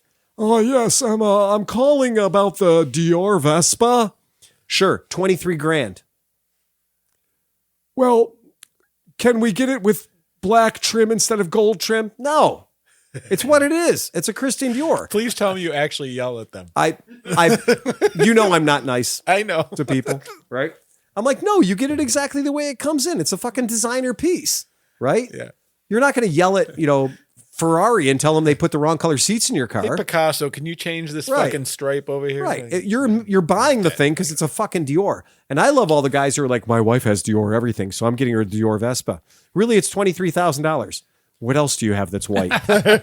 Every single time. A lot of Every a time. lot of fucking Justin Bieber's. Yeah, yeah. Your option is also, and those were overpriced too, right? Your option is an overpriced Dior and overpriced Beaver. One of the two. Take your Well, pick. he already has the overpriced Beaver. That's why he was calling. That's for it. exactly right. Yeah, that Beaver didn't come cheap. But yeah, special wheels, special trim, gold-plated everything. And again, the only place I've ever seen these bikes on the road is Vespa Thailand. Oh, I'm sure. So there's money apparently. So I don't get it. Well, all right. That was a Vietnamese Baj. So now, thanks to Dave Swearingen, you all want to know about. Some lady boy's been working his butt. So we talked about the first year. It's high The first maintenance. year of the lunar calendar was the bunny. Yes, Okay. Does anybody know what the second year of the lunar calendar was? the cock. Right? No. No, it's coming up though. The Okay. snake. Oh, All the right. snack. Yeah. No, it was the dragon. Oh, That was my next guess. okay. Right. It was the dragon. And so the Vespa 946 Dragon came out in a color I like to call unsellable sand. Okay. This color sucks. This color sucks awful. Not only Tell is us how you really not feel. only is it boring to look at, but it is satin finish. So when you touch it, your fingerprints stay on the bike forever. That looks like you got a sticker kit from like Walmart. Bingo. Stuck it The on only thing something. that makes this bike special is the sticker kit. The only thing that would make this bike better is a Monster Energy drink sticker. No, take the green dragons off it and make it like Africa core. Yeah, this oh, color, this color, desert sand, the sand, satin sand was a bike color that they use this color on other bikes. It is tragic. It is impossible to keep it clean. But again, yours for the low price of $13,000. What if that's the actual name? Tragic Sand. Tragic sand? Dirt magnet is what it should be called. So that was the second, was the dragon. Okay. It's not So- quicksand. And then the only one that I think they actually got right, and I'm sad because nobody's going to buy one, so I won't be able to see one in my shop for real, is the snack. Oh, the snack. And I want a snake because I've seen snakes in person, and the paint is fucking amazing. Sean Noel. The paint on the snack is gorgeous. The paint is not any silver color that Vespa uses normally. It is like liquid metal. The snack is beautiful. The snake is great. The snake accessories are cool. I concur. Everything about the snake is cool looking. It's really neat. I just can't find the right cocksucker in Cleveland to come off 13 grand to get one for a 150cc scooter. Yeah. That's really, really tough to find the buyer for that. So I have a problem selling that bike, right? It's just, I don't have a problem. Come off your money. $13,499 BT dubs. That's before tax. That's before title. That's before freight. Yeah, $13,499. You can buy a lot of real motorcycles for $13,499. Sure you can. Okay. So the last one that we have, we've seen the bunny, we've seen the dragon, we've seen the snack, is the horse. This year's year of the horse. If we go 2 more years, we get to have the year of the cock.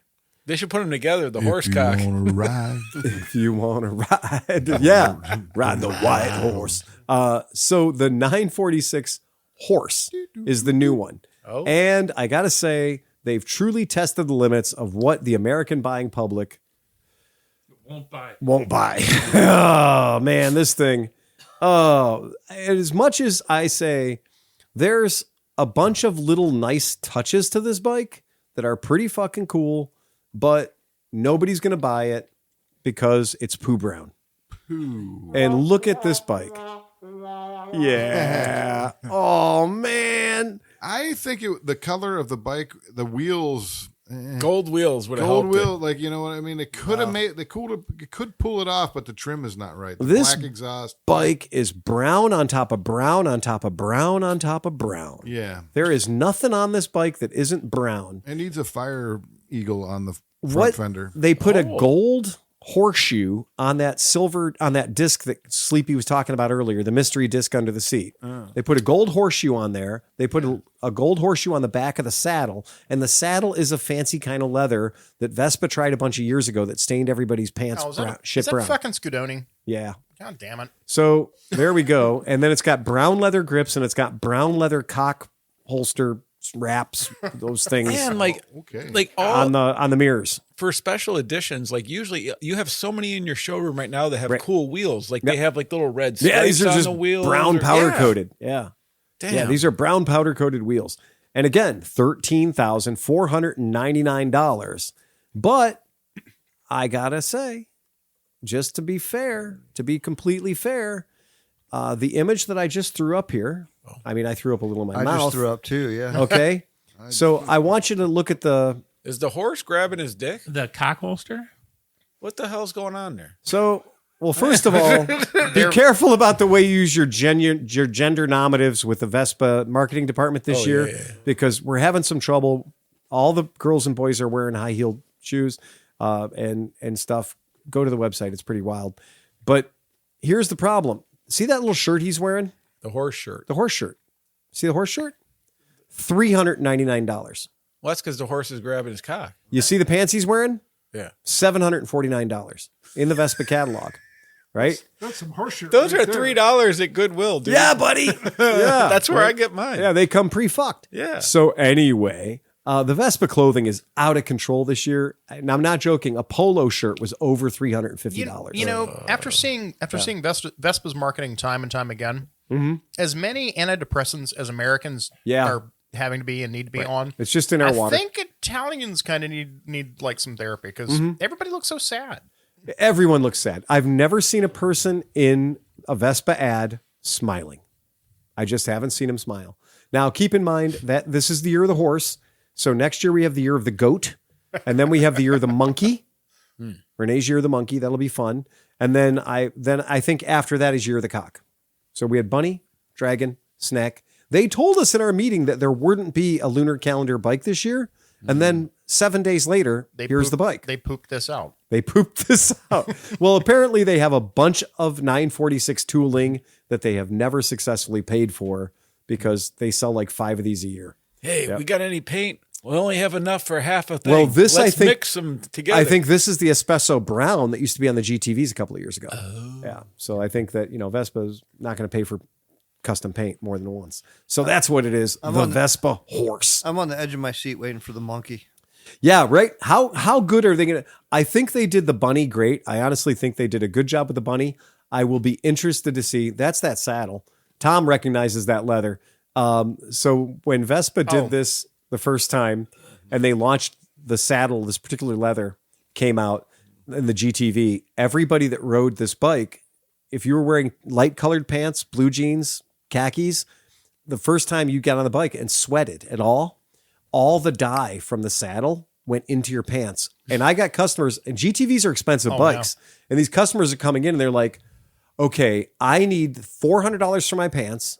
I need a new saddle on my bike, and I need my dignity restored because when I showed up at the country club, everyone said I shit my pants. And I was like, no, I just bought a new Vespa. So don't leave it out in the rain because it's a leather seat. So the reason why I know the name Scudoni and the reason why I know the story about that seat is because that seat cost me the first job that I got offered to work for Vespa. Oh. So I'd been the dealer in New Orleans, had gotten burned real hard by a bunch of guys over the course of 5 years. And so I'd been working for asshole boss, working on BMWs and on Vespas, and I had stopped in a couple times, and they made me a really solid offer. At the time, I was making nothing. And John's asleep. Short story. And the story goes on. The rep shows up. I'm talking to him. We're talking about the new GTV that's getting ready to come out and how they're going to have these fancy new seats for the new GTVs. And I was like, oh, cool. Well, if you just want a leather seat, I can go around the corner and make it. And he was so appalled that I would dare just make some random leather seat and not wait for Scudoni's. Yeah, that's the seats. The seats were a disaster. They were a fucking mess, and they weren't comfortable to sit on. Now, here's the fun thing. Remember when we showed that Christian Dior for $23,000? Oh, there's a new one? I do recall. What would be the opposite of the Christian Dior? The Hot Topic? No, you got to have one for the boys. The Distant Crior. The Emporio Armani. Oh my God. There's the Armani, boys. Now, let me tell you about the styling influences of this particular bike. It's black. black, more black. And did you like black? By the way, we made everything black. Well, do you notice that they're subtle? No, they're not. They're not even subtly different. They're just black. Black. Yeah. And that bike is $23,000. And still very disappointed to be Now, you riding saw it. the Armani was gold-plated, chintzy Donald Trump horseshit, right? Dubai Emirates garbage. This is the opposite, but just as equally punishing to your wallet. So it doesn't have all the chintz and Well, you garbage gold lame on You it. can tell the dude paid full price for the scooter because he can't afford socks. Well, he can't afford socks and he can't afford to smile either. This is another one of Piaggio's famous "I don't smile" models, right? This It's not this telling one of those people that things. you're going to have fun on your scooter. Well, I I'm think serious. it's also I'm serious. anything that looks like motion here is photoshopped, right? That boy don't ride. Yeah, that's what I'm thinking. So that's what that is. Just thought I'd throw that out there. Thanks for Dave Swearingen for bringing that all to our attention, that fucking thing exists. I won't be ordering any. No way. No way, no how, man. Ain't going to happen. Hey, before I forget, Yeah. I would like to tell people that next week we're going to have a special guest, Special guest. Marshall.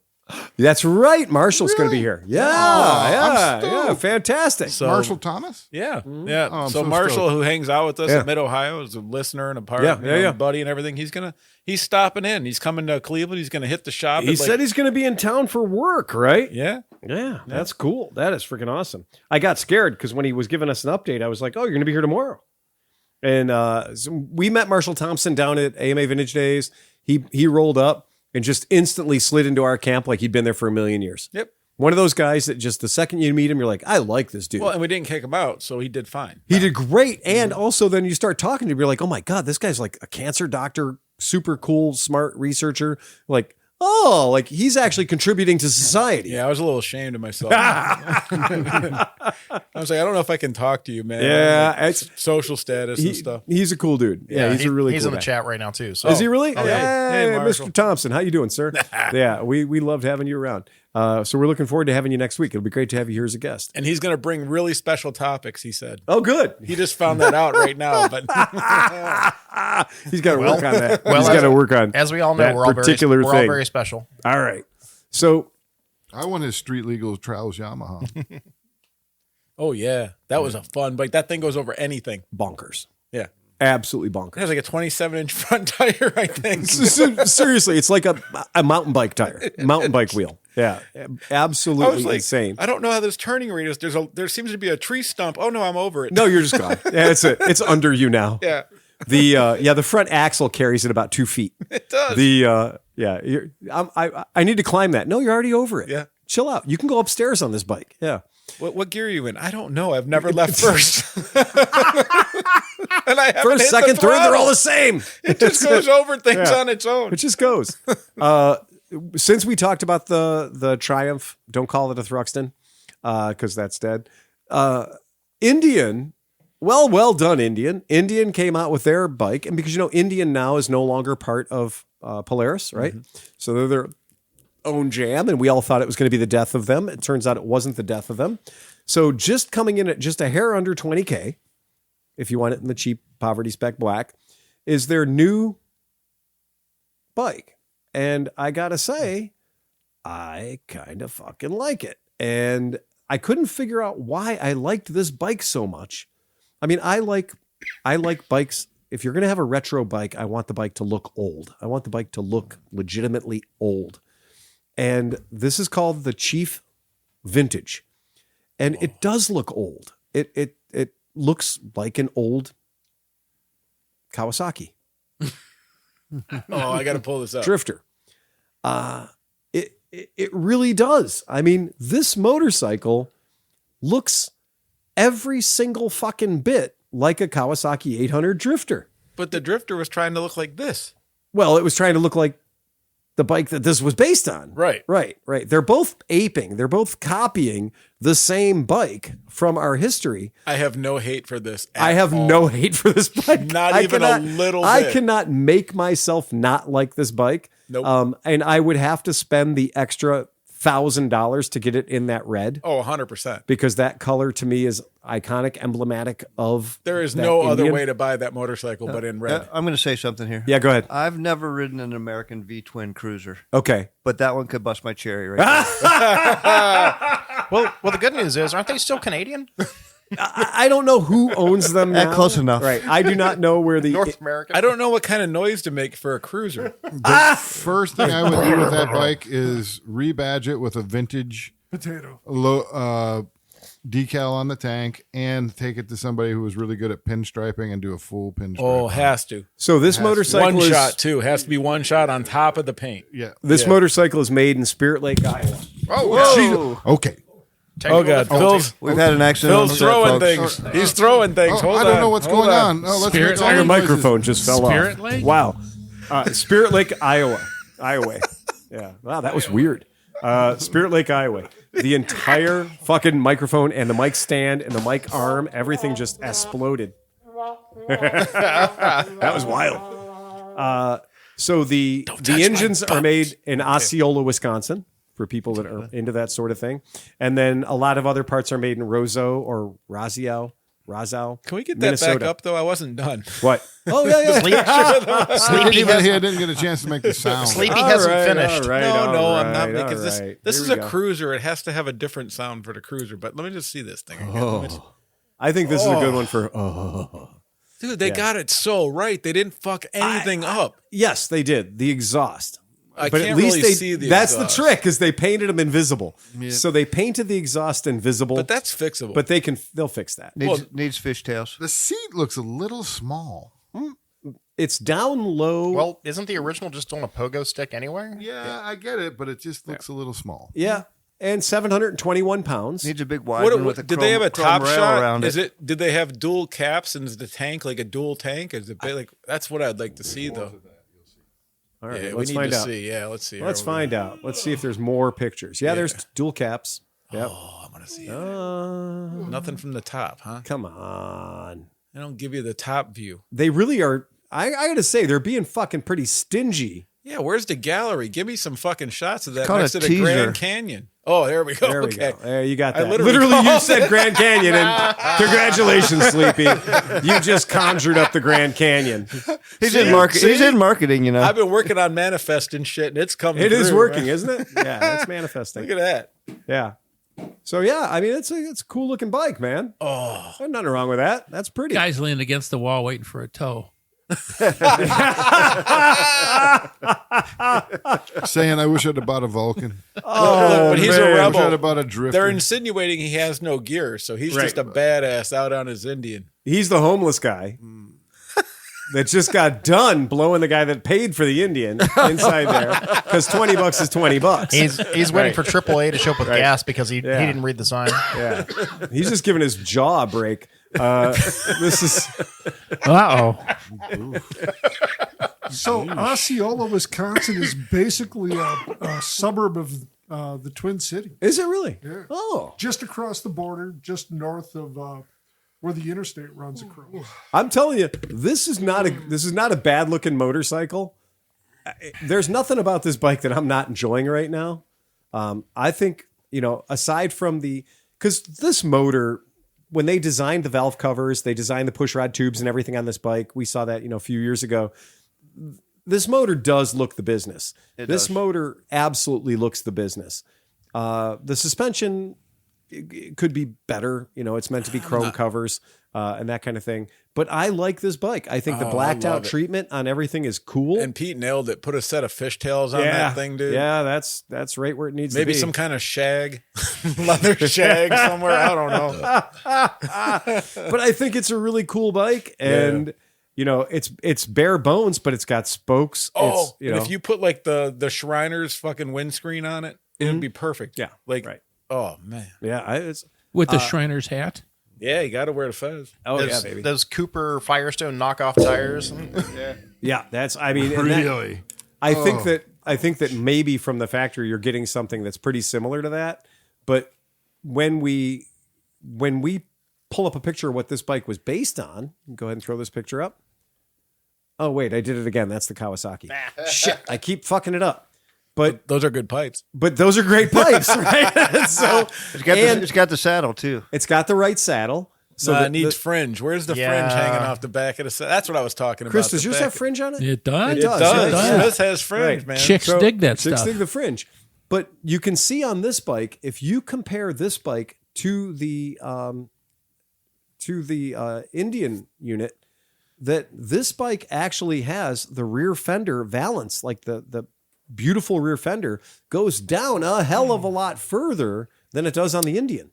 So the Indian goes to above the rear axle, whereas the Drifter goes to way the fuck below the rear axle. I don't like how you're talking about my new motorcycle. With a little ducktail on the back, actually, too. I'm going to say you take the Indian, though, and you put a big rubber mud flap back there, Yep. or some more fringe. More fringe, just fringe everywhere. I think the problem I have death with, by fringe. I think the problem I have with both of them as a mechanic is they don't have the hinged rear fender, so you can actually get the fucking tire. Yeah, okay, but all right, but check this out. Look at that motor on the Kawasaki. On the and I'll go Kawasaki. back to the Indian. Exactly. It looks legit, and it looks like plastic. Of course, because the Kawasaki one might be plastic, but the Drifter, I'm gonna say, when you consider 25 years ago, 27 years ago, right, 20 years ago, the Kawasaki Drifter 800, fucking amazing bike. Oh, great bike. I mean, fucking amazing bike, and it took Indian 20 fucking years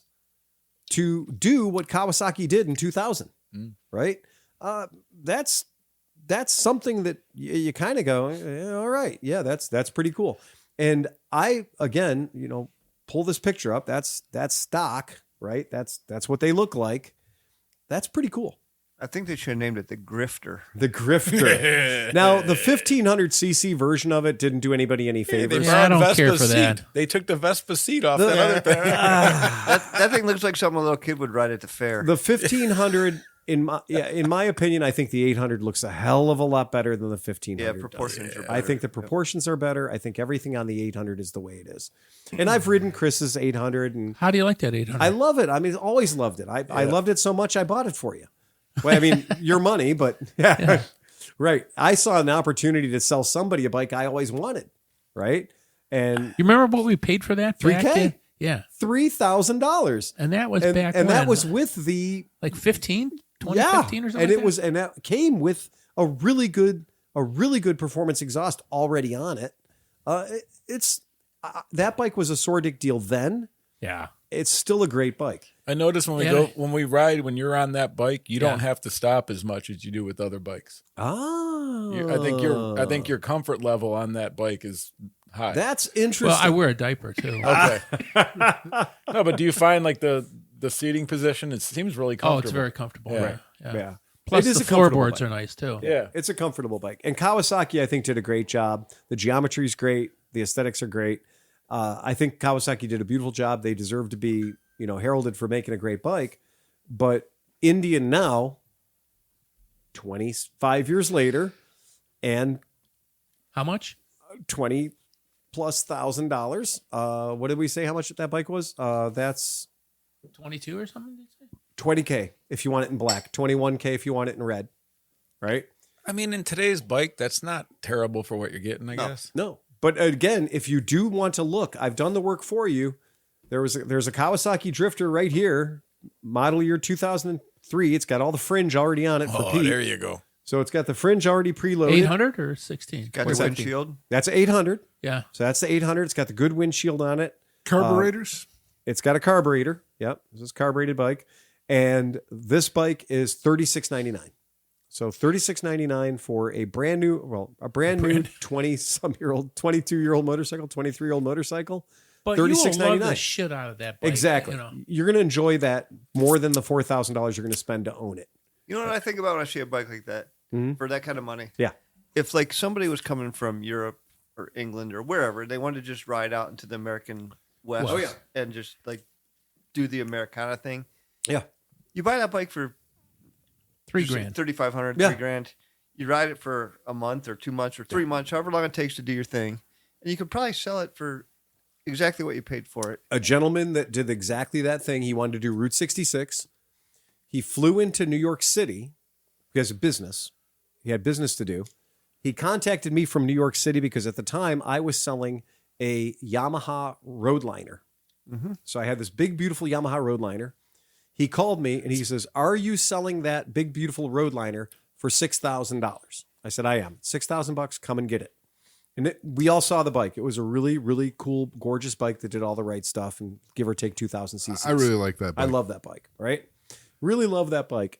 He goes, are you selling that bike for an actual $6,000? No, like, no bullshit. I said, no, but no bullshit. Show up with $6,000. You own this bike.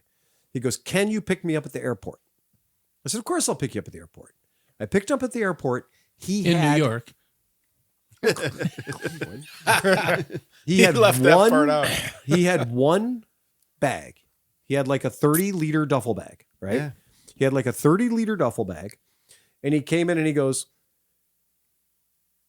you're going to sell me a helmet too, right? I actually said, you're going to give me a helmet. I said, I don't give anybody anything. This is a business. And you're getting this thing for $6,000 $6,000 perfect big displacement Yamaha. Yeah. And he went over on the shelf, picked out a $100, of course, it's a big V-twin. You can't have a full face helmet. So he bought a shorty. So he got a shorty for $100. He bought a pair of gloves because he didn't have the right gloves with him, right? Fingerless. Had to, Or did he cut the fingers off? Mesh bag. Yeah, but if you want the fingerless, I'll cut the fingers off for you for free. I always like a lot of the Harley guys though. Their gloves will be leather on the inside and mesh on the outside. backside. I'm like, you're doing yourself There good you go, justice buddy. right there. Yeah, perfect. But the guy bought the bike, he bought the helmet and everything else, and he fucked right off, and he went and did exactly what you're talking about. He took a month and he drove across America, and when he got to LA, he sold the bike. And what was funny, because we had to clear title for him. Well, he doesn't live in America. And if you don't live in America, it's really hard for me to get you a title. I can get you an out-of-state title for anybody you want to be. But when you literally live in Spain, right, how are you going to title this bike in your name? And so going across America, he had that realization where I called him and I was like, hey, what address do you want me to put on your title? Because you literally live in like Catalonia, Spain, right? Mm-hmm. And he was like, that's the address. And I was like, well, that's not going to work. Ohio Title Bureau does not like the sound of that. And so the agreement was that we were just going to leave the title as an open title since he was going to sell the bike in California anyway. And that when he ran out his temp tag, I sent him another temp tag because he was here longer than 45 days, which I shouldn't do, but extenuating circumstances, right?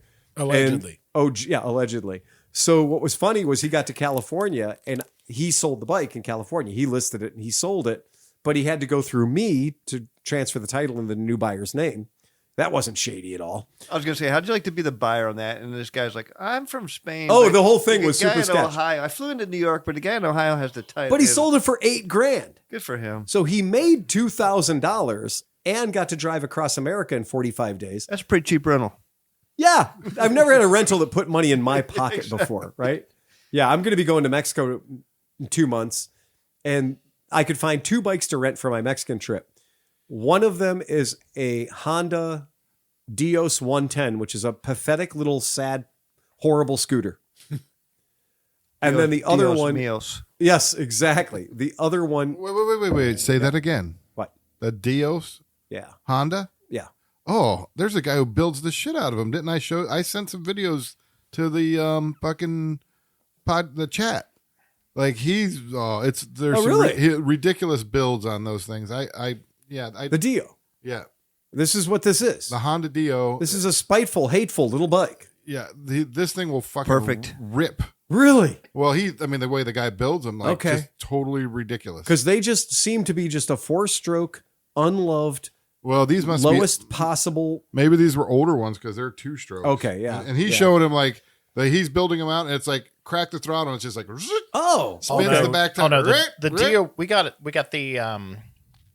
I think my buddy in Germany, his kid has one of those. But Look at how sad this fucker is. Yeah, he's got one, but it's not. Look at this thing. What size is that back wheel? Like 6 inch? 8. I don't know.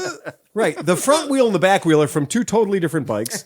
This is a sad, pathetic, spiteful little vehicle. They sell that here it's a Razor scooter. They sell this here. They don't even sell the Chinese copies of this bike here. That's how sad they are. Look, it doesn't even have a brake in the front. Is it just a It's drum? a drum. Oh my God. It's a drum on the other side. But this is true poverty spec. Hey, John, Phil's going to laugh when I say this. We got the Dio as the Kymco ZX50 Super Fever. We did Super Fever. That was our Fever. Dio as a 50. Sort we of never got the sort of 110. a version of it. Yeah, There was an elite 50S from like 92 that was. but they sell these in grocery stores in Mexico. Yeah. Yeah, there's like if you look up Dio 142cc, like this guy's like ridiculous builds on what must be older Dios that were 2-stroke. Well, that's not what they want to rent to me. Well, I think that if you just put a regular size rear wheel on it, it would improve the looks by about 50%. Yeah, but that's not If they did the same thing with a Navi, it'd look better too. Right, exactly. Right. This bike is predominantly for markets that are kind of like squeezing the pennies pretty hard. Have you seen the Navi market? No. Oh my God, they're like $1,200, $800, $1,000 on. That's what our friend, the Honda dealer, said. The trouble with these bikes is you sell them, and then people want to trade it in and get to a bigger bike, and they realize their trade-in value is like $400. Yeah, and they're not going to be happy about. But remember, what was the peak? Peak was like what, $4,000 or $3,000 Oh, for yeah, the Navis. They got stupid. No, they were $1,899. No, I know, but people were paying. But but the dealers were saying, "We got you." Yeah, we had this thing today, like American consumers sometimes deserve exactly what they get because they go into a dealership and they're like, $18.99, I love it. And then the guy's like, okay, come on, step into the office. And next thing you know, it's like, okay, well, I've had to add all these things to it. Now it's $4,000. We had people bring us the invoices. That's what I was saying. And I was like, you dumbass, you showed me this? I believe you have a small dick. You don't have to show me. Right? I'll take your word for it. But when you bring me the invoice and I see how stupid you are and I see how bad you got hurt on this deal, how can we be friends? I know too much, right? And that's the deal. And that was the deal with the Navis. And I'm sure that, that's the thing with a lot of stuff. We had a guy come into our shop yesterday, showed us an invoice. He paid $700 in title,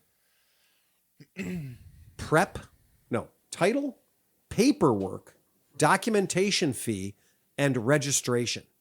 Registration is called your temporary tag. It's $23. Your title work, I don't care who you are, your title work should never cost more than $100, right? That's what title work is. It's us filling out all the paperwork, us taking it to the title bureau, dealing with the people at the title bureau, and getting you a title. If they're charging you more than $100 for that, congratulations, you're helping their business a whole lot, right? That's what we charge. Such a nice way of putting it. Right. Yeah. You're making a donation to their operation. Yeah. But when somebody comes into my shop and has a bill for over $700 for that, for title and for a temp tag, for $700. What? Ouch. Right. But people pay it because they don't know any better. Wow. Yeah. That's the problem. Anyway, so Honda Dio. So I had my choice of a Honda Dio or a CF-Moto 450. So I'm like, okay, I'm going to be in Guadalajara, Mexico. Which one am I going to rent? I guess it's going to be the CF-Moto 450. Yeah. There's remarkably few motorcycles to rent in Guadalajara. Kind of shocking because it's a big city. It's a big deal. Second biggest city in Mexico. It is. Yeah, I'm excited to go. Really excited to go. So yeah, pretty excited about that trip. So yeehaw, that's something. And then the other thing that wait, where did I put this? I wanted to talk about the let's go to the Facebook group because as I was later today, as the day proceeded on, I kept having this weird feeling like I was missing something in the news cycle about motorcycles in general, and something was happening, and I just wasn't aware of it. But the motorcycle industry as a whole, I know we keep talking about how bad it's slipping, right? And that for some people like BMW, they're doing great. But for the vast majority of people, it's not going really well for a lot of guys. And what I found out for registrations here in the state of Ohio, that we are now officially off by 34%. 34% is a full third and change of people actually buying motorcycles. Now, this isn't. Oh, you're saying off of last year's? Yeah. Oh, okay. Yeah. That's a huge number. Yeah. Right? Well, we're only 1 month into 26. We're talking about the results of 25. The news is in. Yes, Okay. Smith. Yeah.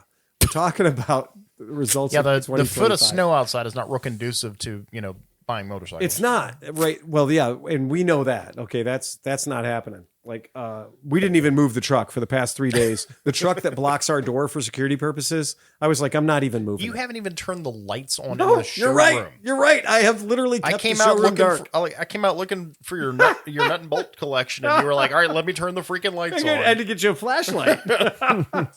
It's been so tragic. It has been so mindlessly demoralizing and boring and awful.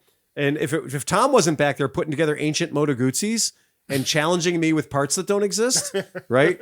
I wouldn't know what I'd be up to. But like, he's like, hey, I need you to find me this part. I'm like, I know I paid for this part 5 years ago. I know we have one. Tom's like, okay, produce it. You should just go skiing. Show me the part. Yeah. And it turns out I can't show him the part because it's not there. It's gone. Well, that's a fun game. He used to charge us to play Find the Part. I'm not falling for that again. That weird Toyota van being in the back of that and playing. Oh my. Well, and the weird part is the further you get back, the smells get weird too. Yeah. So there is a right now on Bring a Trailer. There is a 1982 Moto Compo. Okay. Did you guys see this? Yes, we did. And Okay. it looks very not like a lot of money. It's so clean. It's disgusting. Somebody was looking for a Moto Compo. Yeah. weren't they? Oh, they're always. I get 3 or 4 phone calls a month. Hey man, I heard you got a Moto Compo. Can I come over and rub my face on it? Because it's a Moto Compo. And I'm like, yeah, it's a fucking Moto Compo, right? You want it? Give me some money. Yeah, right? because like you finally got one, and then like how many times have you ridden it? Once the day I bought it. And I realized, God, this sucks. This is awful. This is a terrible thing. It's a horrible, horrible thing to ride. The concept is good. The but concept is great. To make it do the magic trick and fold into the box, right? That's the money shot. Yeah. The money shot is, look, it's a thing you can ride or the most heavy piece of crap you'll ever want to try to pick up and carry anywhere, right? Because it is not light. There's no Well, and not only that, but like when you did ride it, and you can smell the gas coming out of it. So I'm sure it was really fun to put back in exactly. your Honda. Oh, yeah. Right. It's a Stinks. two-stroke, right? The Yeah. last thing you want to do is lift up a QT50 motor covered in 2-stroke oil and road funk into the back of your car. And dump it in your car, right? Come on, man. Oh no, it fell over and now the gasoline's all over. I hit back the of my brakes too hard. Now the entire inside of my car smells like gas. And on top of this, you are a road victim. You are smaller than everything. You're slower than everything. But through the curse of fucking Honda, you're completely DOT legal. So you have this misconception that you're meant to be there. And you're not meant to be there. You're meant to be on the fucking sidewalk. At least the second Moto Compo, the electric one, the new one, has it right. It's under $1,000, and it's super fucking obvious you're not going to take it on the roads. No turn signals, no headlight, nothing. What size are the wheels? 8?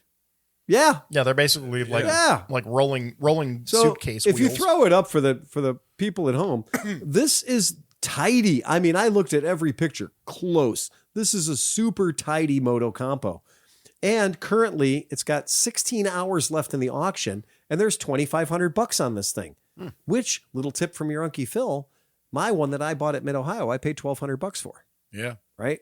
So 2,500 bones, and this thing is perfect. But- Mine is nowhere near this nice. But there were circumstances. You waited and played the game. Yeah, it took me 3 days to buy that bike. I know. Yeah, I'm not like Joe off the street could have walked up and bought No. that bike for $1,200. No. I watched the procedure. No, that was Larry Newberry. I still say that was good training. it's the world's worst Honda spree. It is the world's worst Honda Spree. It is a terrible, terrible bike. Now things about it that are deceptive. One, it has a speedometer, which it should never have a speedometer, because that speedometer, I've seen better speedometers on Power Wheels, right? That speedometer that's on that bike is truly a suggestion. Oh, you're right. That little tiny. It's a suggestion of velocity. That needle is untraceable when you're riding it. it just lets you know that you're moving. It does. I don't know. I think I thought I might be stationary, but I looked down and it turns out I'm going somewhere between 20 and 80 compo distance units. It looks better than what came on my LD 150. Well, one, your LD150 wasn't even supposed to have a speedometer. That was an option, right? That was an accessory. $7. Yeah, $7. $7. That's like $1,000 these days. Right. This is as far as a Moto Compo folds up. So for people who don't know, a Moto Compo doesn't fold up all the way. It just looks like somebody gave it a bris. Just a little off the top. Just a little off the top. I Just like a that it flat still top. has like some things sticking out of the top. So it's That's not just the key. flat. Oh, Take it's the key out. Okay, Yeah, okay. the key. They just didn't want to take the key out for the picture. But that's as folded up as a Moto Compo gets right there. So you've just ridden this 5 miles. You're finally back to your Now- car, and you have to pick up the muffler. Right. You grab the hot muffler, grab the hot exhaust. Now, here's the trick that I like when people are not familiar with Moto Compos is I say, okay, now I've put it all together. Now pick it up and pretend like you're going to put it in the back of your car. Yeah. And that's where the whole plot goes away. Because these things, they're super awkward, but at least they're heavier than you think they are. Okay? So the idea is you grab it and you think you're just going to throw that thing in the back of your car and you realize it's about 25 pounds heavier than you think it is if it has no gas in it. Well, I like the idea too that the car that it fit in was not exactly a big car. No, it's a little tiny car. You're taking the only cargo space you possibly have and you're shoving a motorcycle into it. And I love the whole concept. That's why I bought it. Yeah. Right? I got it. I own it because I love the entire concept. I think it's super cool. It's fun. But riding it is scary. And those De Blasi folding scooters that I have, we took those to band camp one time, and like Kurt Cousineau and Stefan's wife, Anne-Marie, were the only people that could ride those out of everybody. Disagree. You took it away from me and made me ride the Zuma. I did. Because you couldn't ride it. You were just going to crash it. In fact, you were just a series of nerfing it into the foot pegs. You'd go 3 feet, nerf into the foot pegs, 3 feet, nerf into the other foot peg. Anne-Marie and Kurt could get on it and actually travel distances on it. Like everyone else was just like, okay, I got this for 7 feet and you fall right over because they're terrible. Yeah. So let's see what happens with this one. I'm very curious to see what this thing sells for. Really neat because they just sold 2 at Mecum for $4,400 and $4,500 respectively. I've seen these sell for over 10 grand. Yeah. In the cardboard box from Japan. I like that everybody's watching the heroin addict just relapse. You're like, I have to clear out my warehouse. Then you're like, okay, just one last. Yeah, bit. one That's last all I Moto need. Compo. What could possibly go wrong? Yeah. I have no desire to own another one. In fact, I'm super anxious to not own mine anymore. Yeah.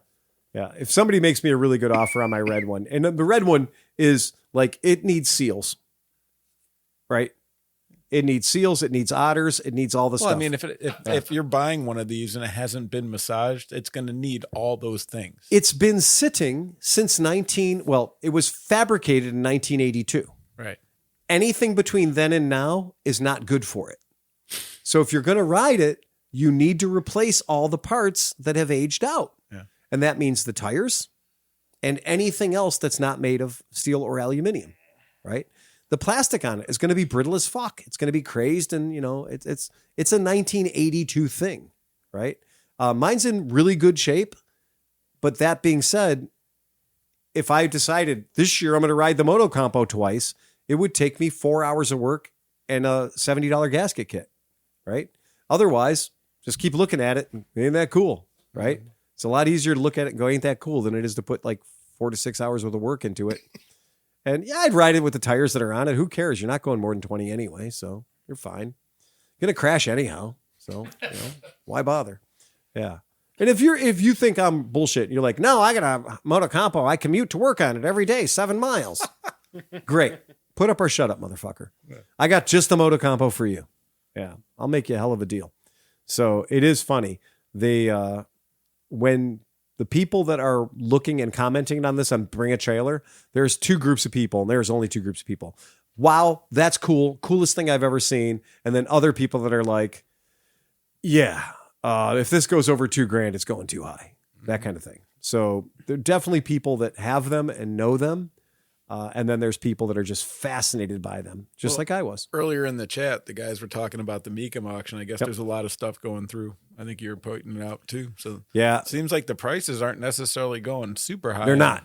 So anymore. Right now, there's definitely been a cooling, a very significant cooling.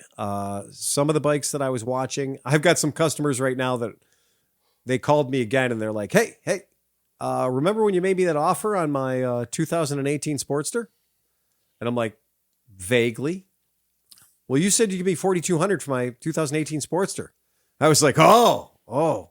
And they're like, oh, you remember him? I'm like, no, but I know you're going to be unhappy. Yeah. You also told me that in 2019. So. Whatever. If you told me that 6 months ago, yeah, you're still going to be unhappy. Right. Because the market is in a fucking tailspin right now.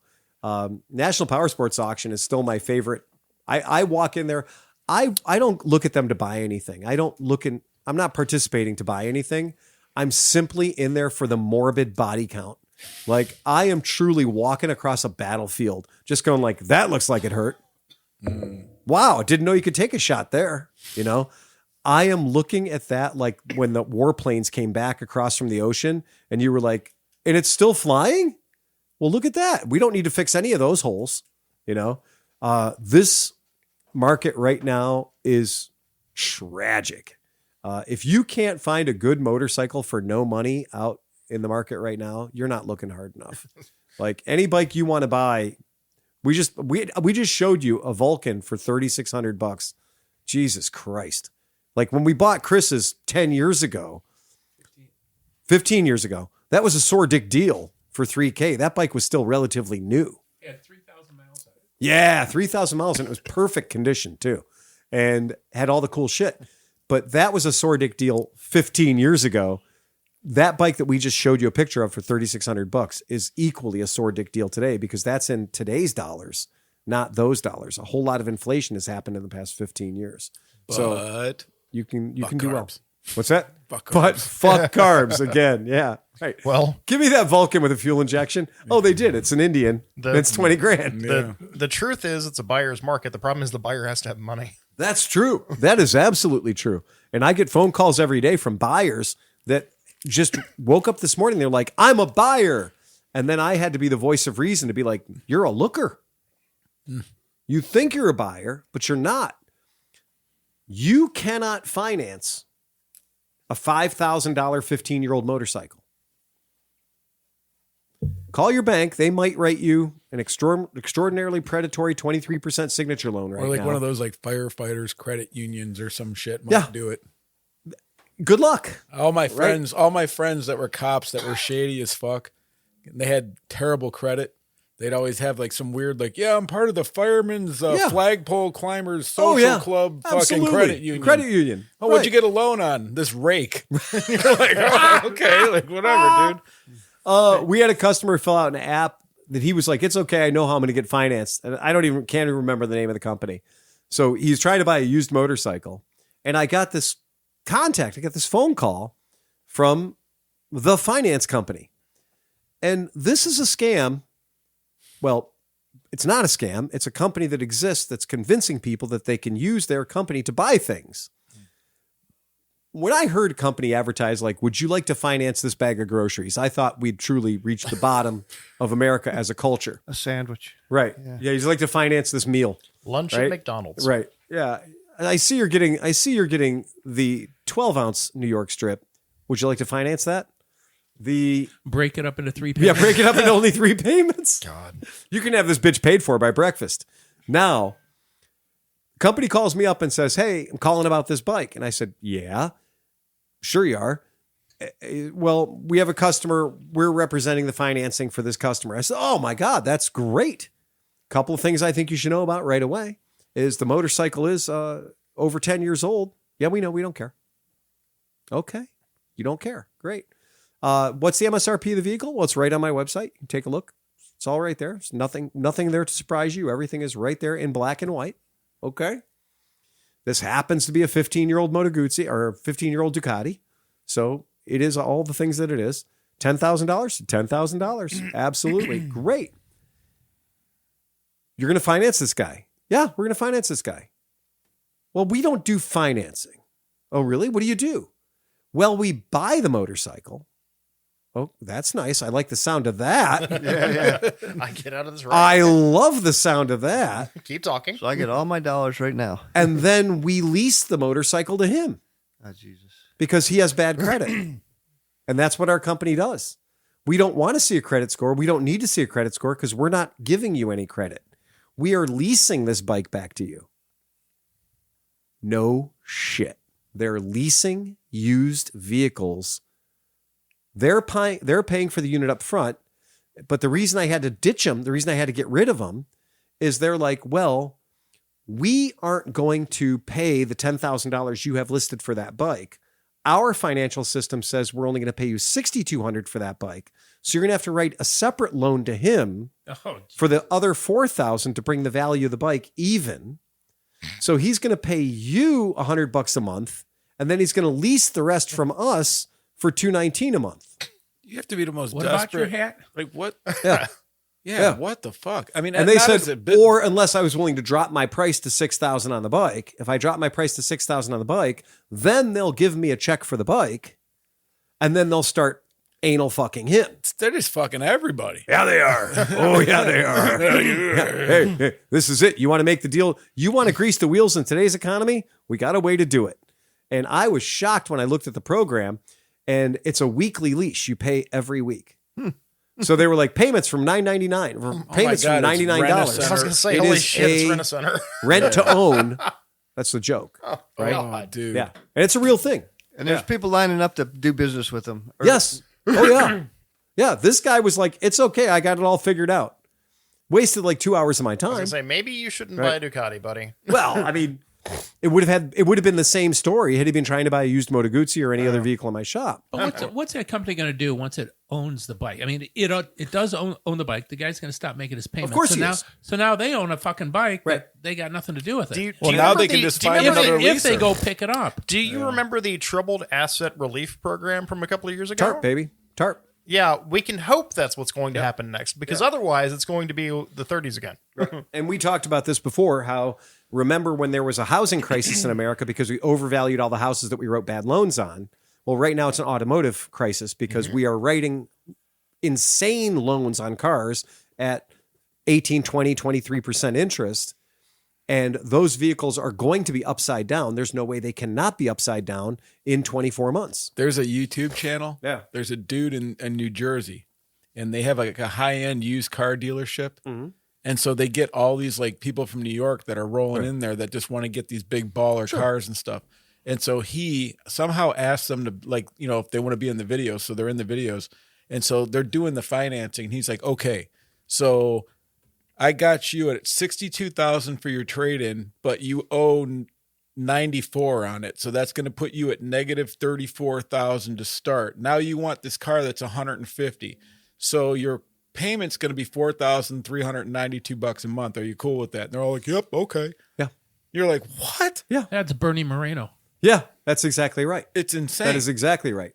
You know, for And they're what not even Chris is talking about is we elected a charlatan in our state who is a used car charlatan who has been sued successfully for not paying his staff and for lying about dollar values of vehicles and for committing automotive dealership fraud again and again, not just in the state of Ohio, but in Florida as well.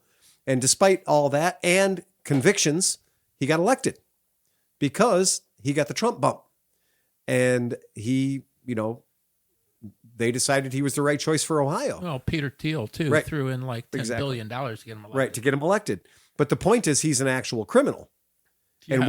where he had his particular arena for his crimes was in automotive leasing. And there's a whole stack of people that he didn't pay. The people that worked for him. So he was ripping off the customers and ripping off the people that worked for him, and he got elected to government.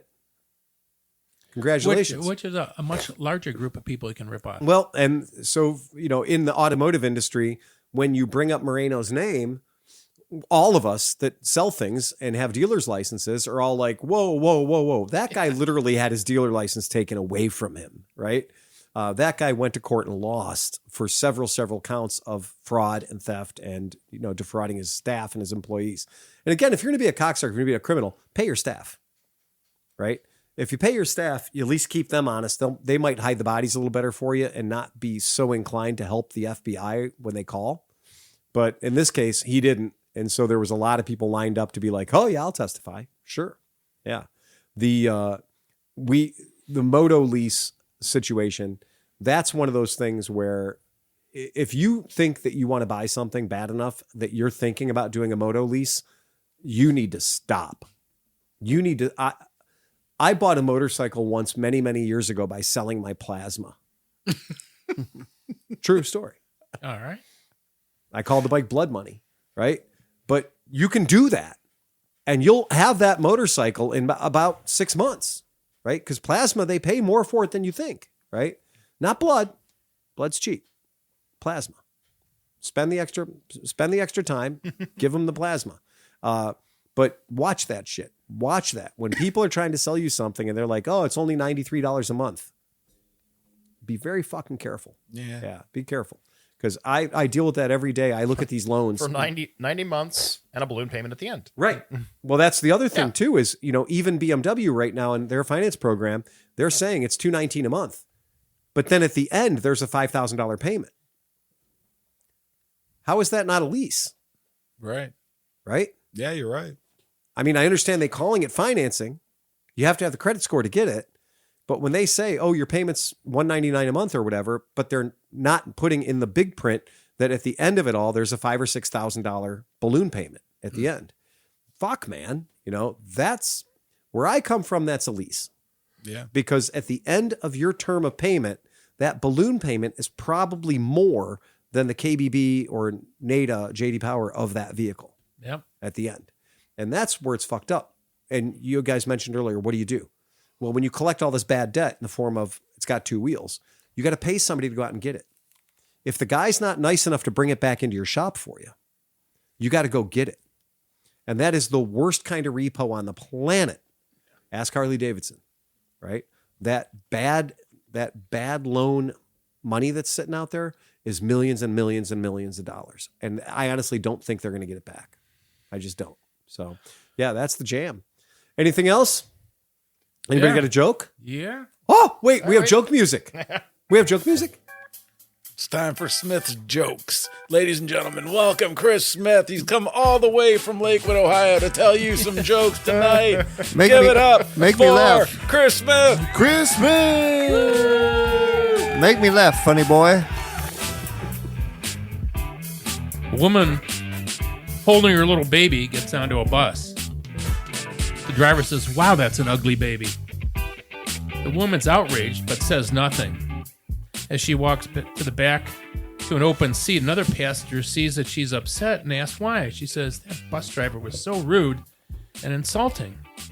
The passenger says, why don't you go right back up and give him a piece of your mind? Here, I'll hold your monkey.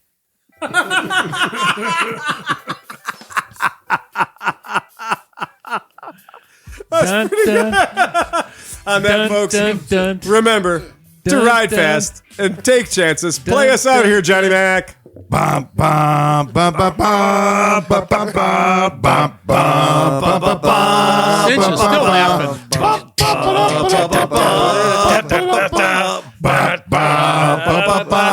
Eject, hit the red button, get us out of here, Sleepy. If I can get sleepy.